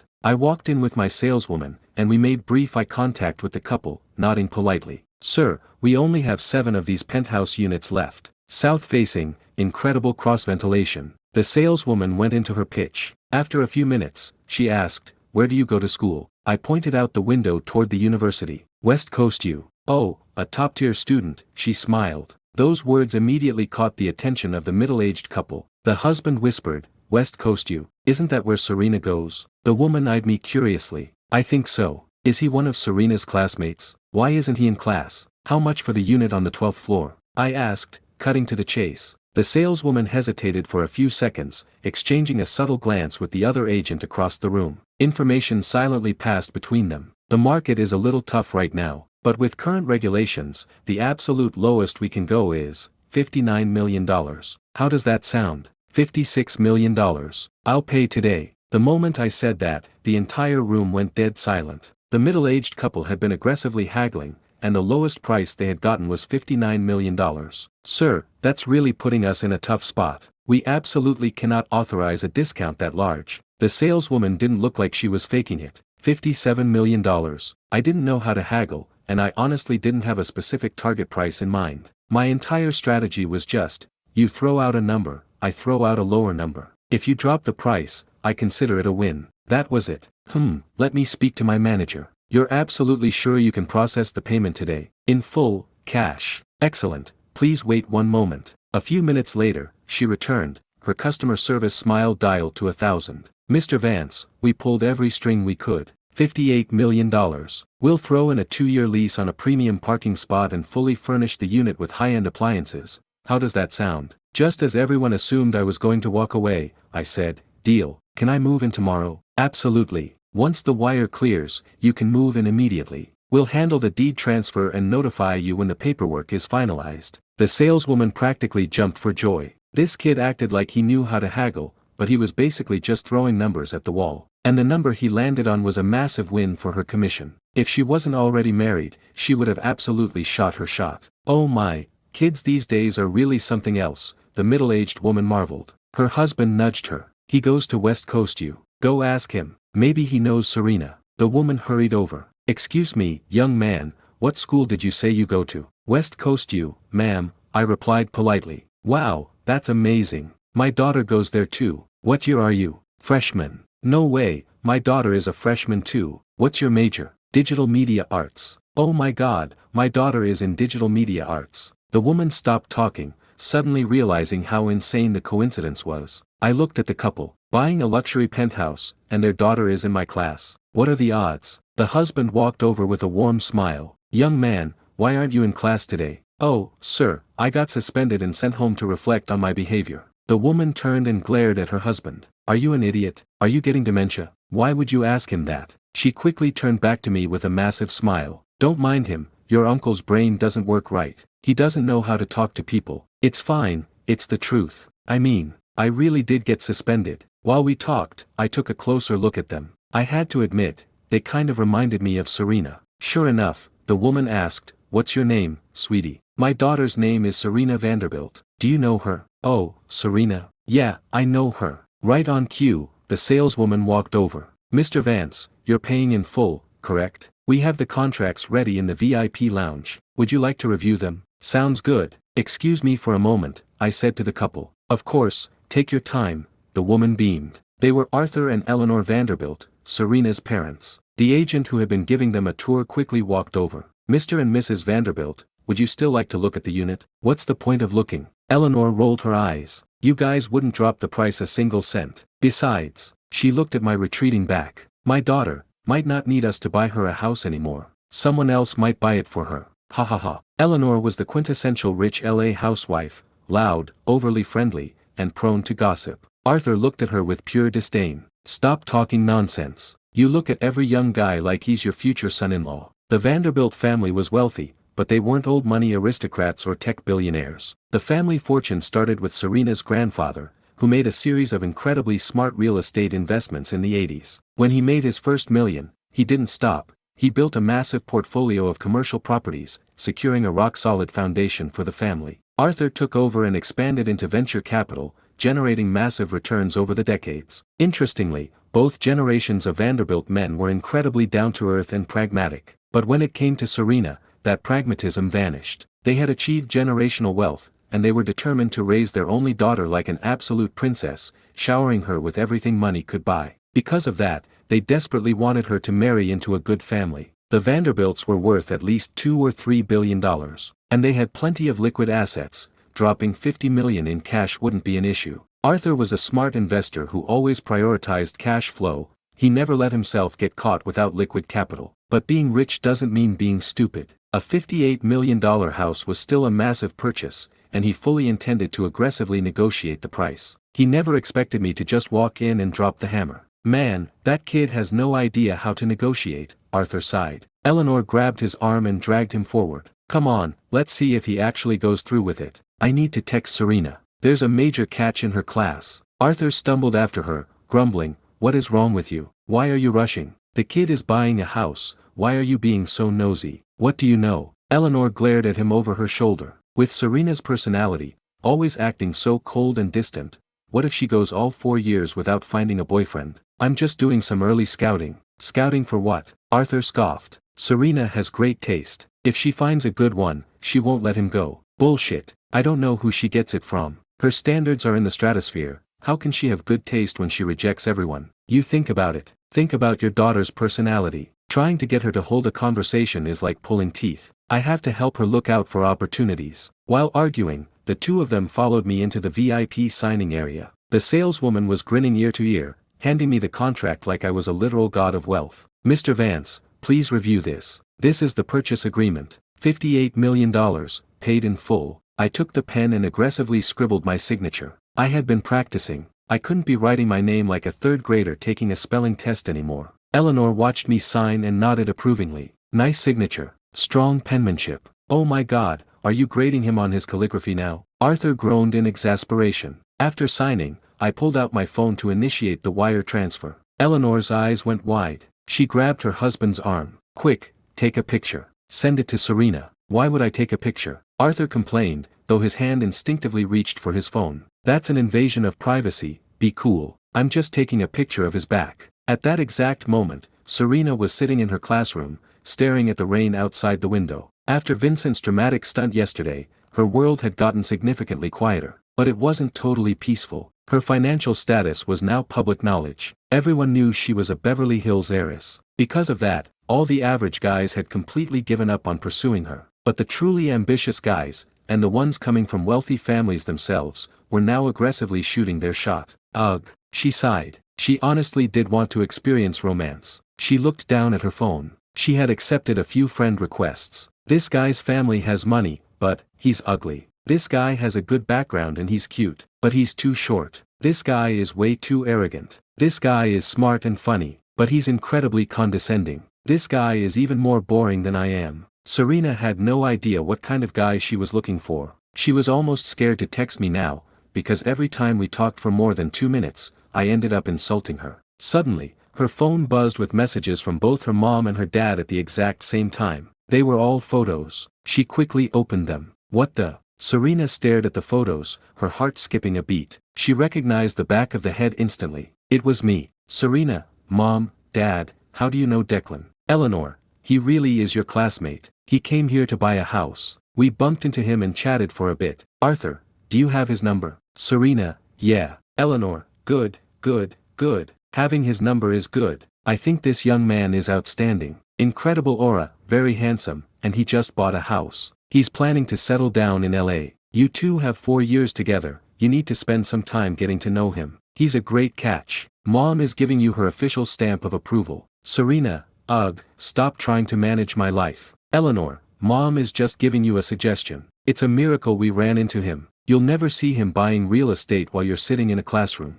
You can't help your dad with the business, you need to find a partner who can. Eleanor was right. Serena couldn't help with the family business. With her total lack of social skills, she would probably bankrupt the company. Business requires a specific kind of talent, and Serena was a sheltered, aristocratic princess who had absolutely zero concept of how the real world worked. Asking her to dive into the trenches, beg for favors, and network with sharks. In her mother's words, she couldn't squeeze out a fart if her life depended on it. Arthur also knew that securing good investments didn't mean people were begging you to take their money. The people begging for your money were pitching high-risk garbage that you had to expertly filter out. The truly elite projects, the ones that guaranteed massive returns, those founders were tossing scraps to investors, and billionaires were fighting to the death just to get a seat at the table. You needed serious connections to get those opportunities. How do you build those connections? Endless dinners, endless drinks. When Arthur was younger, he could drink anyone under the table. He spent decades entertaining executives,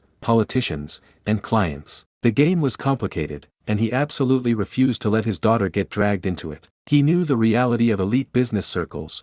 Men compete by outdrinking and outspending each other. When women try to enter that arena, they usually end up competing with their bodies. The circle was full of ruthless billionaires, and Serena's only leverage was her incredible beauty. In the family group chat, Serena, he bought a house. Eleanor, $58 million. Your dad says he overpaid by $4 million, but the kid didn't even blink. What? Serena quickly opened Instagram. I had just dropped nearly $60 million, surely I'd post a story flexing about it. But my page was completely empty. Absolutely nothing. She agonized over it for a long time. Finally, she sent a text. Serena, Mom, Dad, I can handle my own life. I actually really like this guy too, but please do not say anything embarrassing to him. Eleanor stared at the text, her eyes lighting up like fireworks. She practically shoved the phone into Arthur's face. Look, look, Serena said she likes him. She said she likes him. All right, Arthur said, trying to act calm, though he couldn't hide his grin. Let the kids handle their own business, we shouldn't interfere. What do you mean interfere? Eleanor put her phone away, rolling her eyes at him. I'm providing strategic ground support. Back in the sales office, my wire transfer had cleared, and I was handed the keys. I wouldn't get the actual deed for a few weeks, but the place was mine.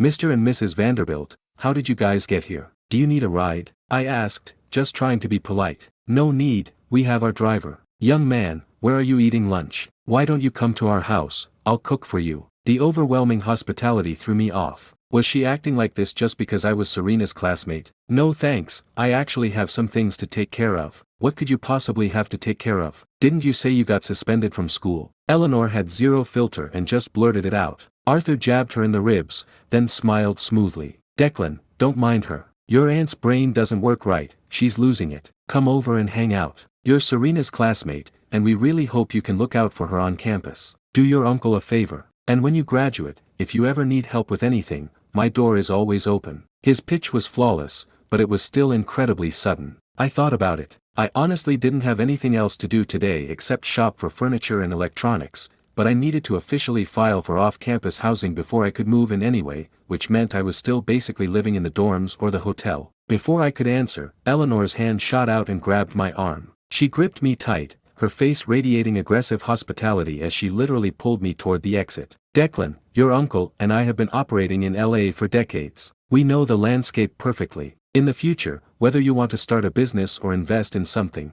you just say the word. You and Serena need to spend some real time together. You're classmates. Young people have their own ways of communicating. Don't hold back. I listened, completely bewildered. The first half made sense. If I needed business help, I could go to them. But the second half, don't hold back. Your daughter is the one holding back. Looking at her ice-cold resting bitch face physically exhausts me. But I had to admit, she was incredibly beautiful. There was no denying that. Before I knew it, we had reached the parking lot. I realized there was no escaping this. They were absolutely determined to feed me, and I honestly liked this couple. They were way more tolerable than Serena's freezing personality. It made me wonder how such warm, outgoing parents ended up raising a daughter who acted like she lived in a walk-in freezer. I pulled out my keys. Alright, Mr. and Mrs. Vanderbilt, I'll follow your car. Making friends with billionaires couldn't hurt, and I was genuinely curious to see how Serena grew up. Plus, I could text her from her own dining room and mess with her. That sounded hilarious. Seeing my car, Eleanor smiled even brighter, pointing at the emblem. Oh my,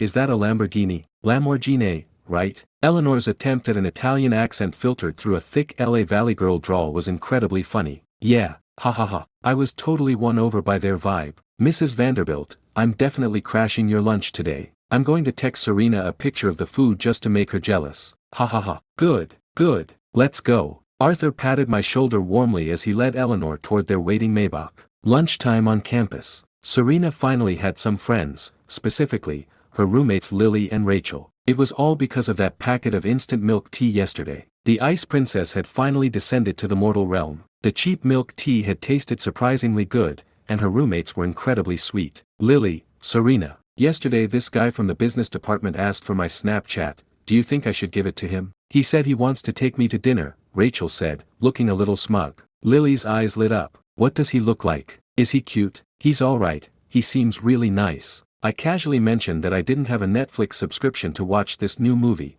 and he immediately bought me a 6-month gift card. Oh, that's so sweet. Serena listened, her brow furrowing. He's decent looking. He bought a Netflix subscription. He asked you to dinner. What is so great about that? Rachel, do you actually like him? Serena asked. The question caught both girls off guard, because nobody ever asked it like that. Like him? I mean, he seems like a good guy, he's really attentive, and gentle. Serena. Every guy she had ever met acted exactly like that. She had hundreds of guys chasing her since middle school. Every single one of them was attentive and gentle, because that's what guys do when they want to sleep with you. Even the guys who weren't actively pursuing her treated her like royalty. Speak of the devil, here he comes. Rachel suddenly shrank behind the two girls, her heart fluttering. A group of guys was walking toward them. The guy leading the pack had clearly spent an hour doing his hair and picking out his outfit. He walked straight up, barely noticing Lily, but he couldn't help but stare at Serena. His eyes shifted from shock, to envy, and finally to regret. This girl was unfathomably beautiful. Hey Rachel, are you free for lunch? I'd love to take you and your friends out. Is that cool? Brian, how many of you are there? Rachel asked timidly. Brian glanced back at his crew. Oh,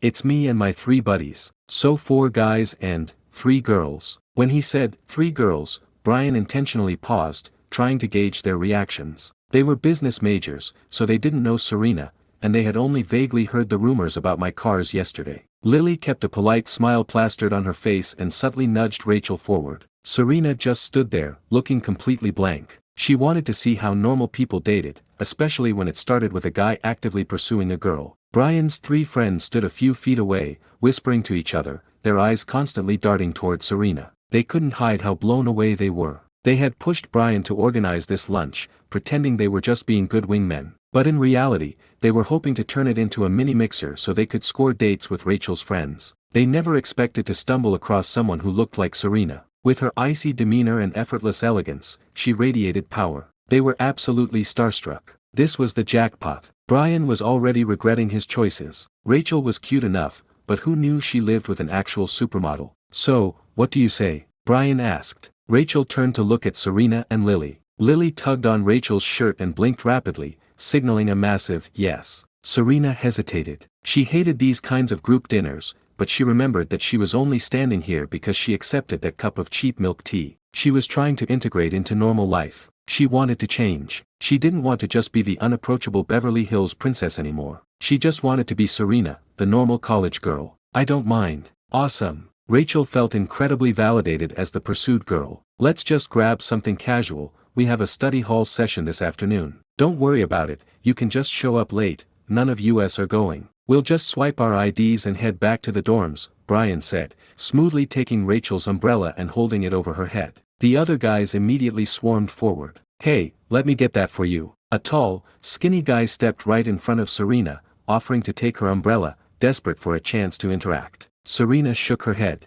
No thanks, I've got it. Can I carry your bag? Another guy chimed in. Serena clutched her bag tighter against her chest. I'm not tired. Thank you. Her freezing rejection left the three guys completely stunned. They had never met a girl this unapproachable. The group of 7 headed toward the campus dining halls. The dining complex didn't just serve cafeteria slop.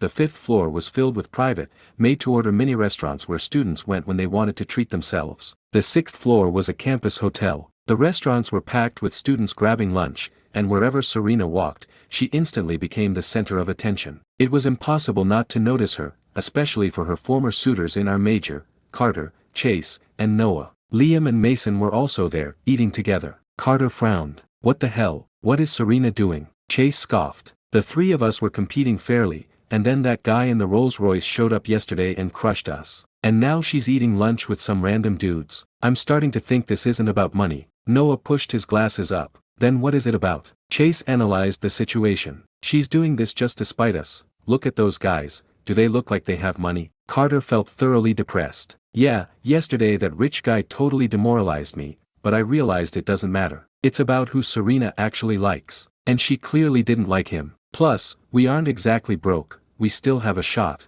Chase and Noah nodded in unison. We still have a shot. Across the room, Liam and Mason were equally confused. Are those her friends? Liam rubbed his chin. Mason chuckled. I bet she's doing this to make Declan jealous. Doubt it. Her and Declan don't have anything going on. Hold on, let me see what Declan is doing. Mason pulled out his phone and initiated a FaceTime call. I picked up immediately. I was mid-bite into a massive crab leg. Hey Declan, living the good life, eating fancy seafood? Mason teased. I wiped my mouth. What's up? Everything good? Want to get drinks tonight? You'll never guess what I'm looking at, Mason said dramatically. What? Mason flipped the camera, zooming in on Serena's back. Serena is grabbing lunch with a bunch of guys from another major, did you know? I sat perfectly still, a crab leg dangling from my hand, staring at the screen. Eleanor, who was currently plating food next to me, heard the voice from the phone. Oh my god, impossible. Our Serena isn't like that. Those have to be just normal classmates. She hurried over to look at the screen.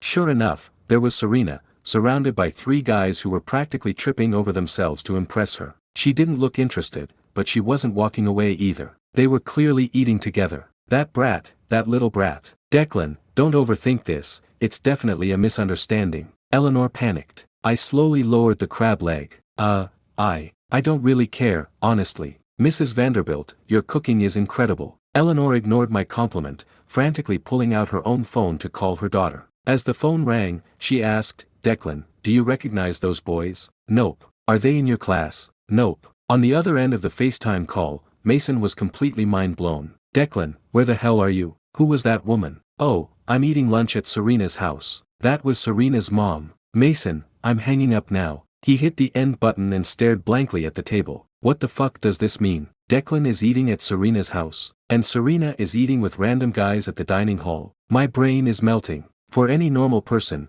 this situation was completely absurd. I had literally just met Serena, so how the hell was I already having a home-cooked meal at her parents' house? And Serena, who notoriously hated everyone, was suddenly going on a group date. Liam squinted through his thick glasses. Wait, those girls next to her are Lily and Rachel, her roommates. They're probably just tagging along on a date for one of the roommates. Just like how we got to talk to Serena by tagging along with you. That makes sense. But, wait, Liam, do you realize where Declan is right now? Where? At her house. Up on the 5th floor in the made-to-order restaurant section. The owner was thrilled because business was booming. Serena's group found a small round table and sat down. Rachel and Lily quickly realized something was weird. The restaurant was suddenly packed, but almost all the new customers were guys from their specific major. Why was their entire class suddenly craving stir-fry? Carter, Chase, Noah, and their respective roommates were scattered across different tables. Liam and Mason were sitting at a small two-top nearby.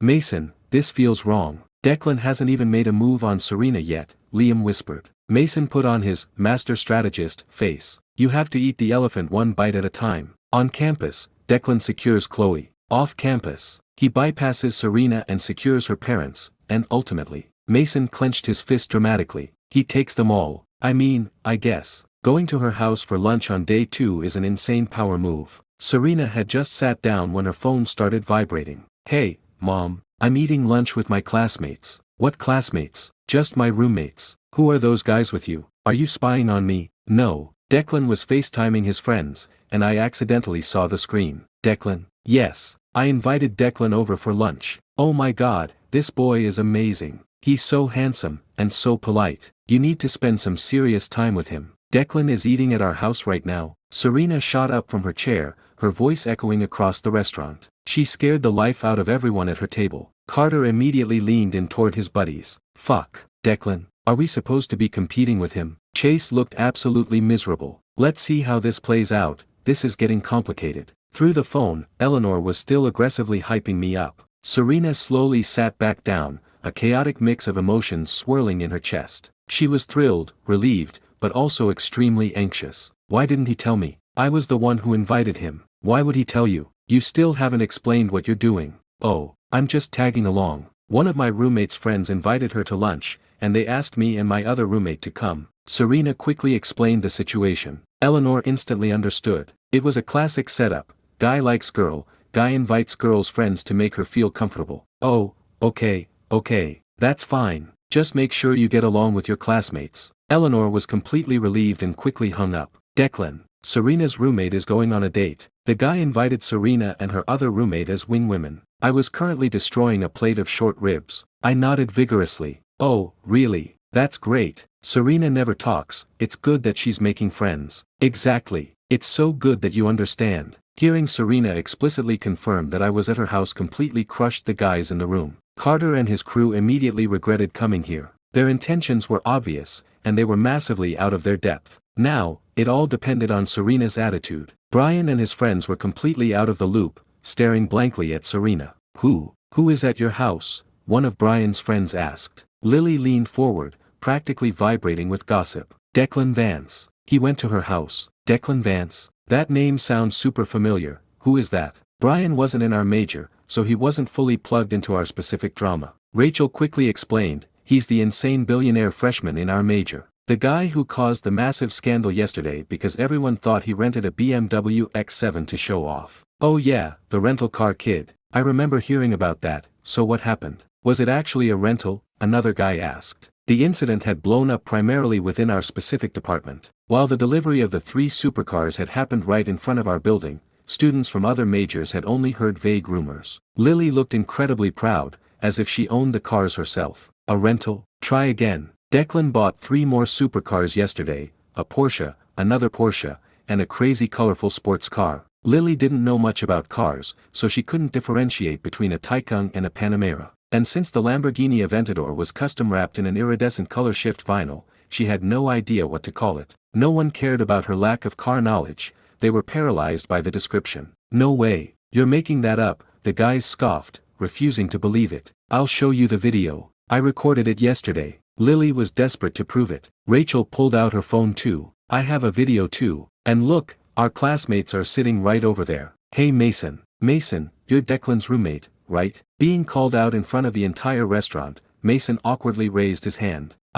Yeah, tell them. Did Declan buy 3 supercars yesterday? Rachel's eyes were practically shooting lasers. And is he really at Serena's house right now? Mason adjusted his glasses, feeling the weight of the room on him. He glanced back and forth between Serena and the memory of Chloe. Declan is definitely loaded. I watched him drop 10 grand on a mobile game in 10 minutes, but as for whether he's at Serena's house, you should probably ask her. Serena was currently ignoring everyone, furiously texting me. Serena, are you at my house? Serena, what are you talking about with my parents? Serena, my mom said you bought a house. Why did you buy a house? Serena, are you ignoring me? Serena, did my parents say anything weird? Serena. Rachel shook her arm. Is Declan really at your house? I always thought you two would be perfect together. Lily nodded aggressively. Yes, exactly. He's so handsome, and insanely rich, and so funny. Funny, he literally just insults me. Serena muttered, her eyes glued to her screen,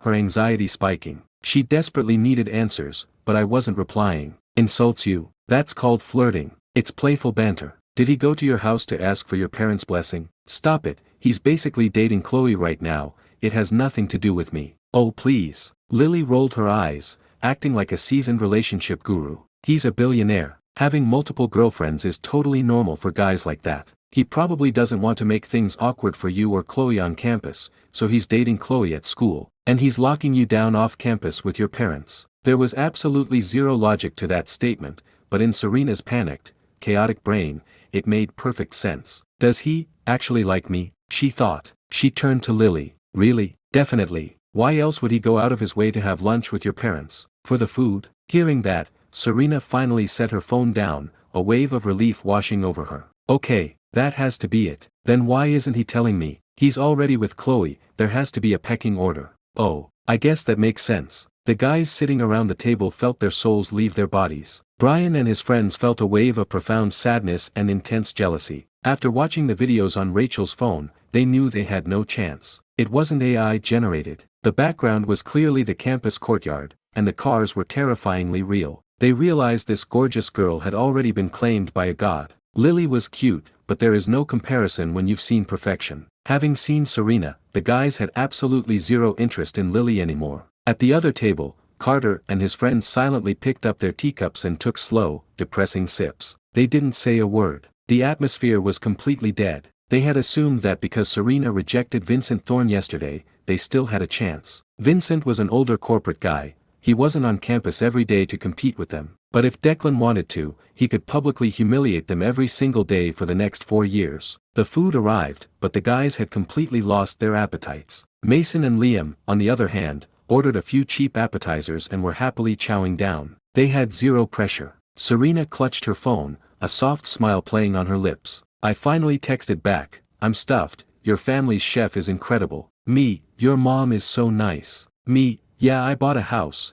and I happened to bump into your parents. They basically forced me to come over, but I'm pretty sure they want me to date you. I kept the replies brief. Serena stared at the messages, her mind racing. Her parents wanted me to date her. Why did he stop there? He didn't finish the thought. What did he want? I was currently sitting on the Vanderbilt's plush living room sofa, looking out at the massive ginkgo trees in their private courtyard. Their estate was genuinely beautiful. Mr. Vanderbilt, how much is this place worth? Arthur looked incredibly proud. He had personally overseen the renovations over the years, and he considered the house a masterpiece. In today's market, probably north of $300 million. A little pricey, but it's really nice. Perfect for retirement. A little pricey. It was $300 million.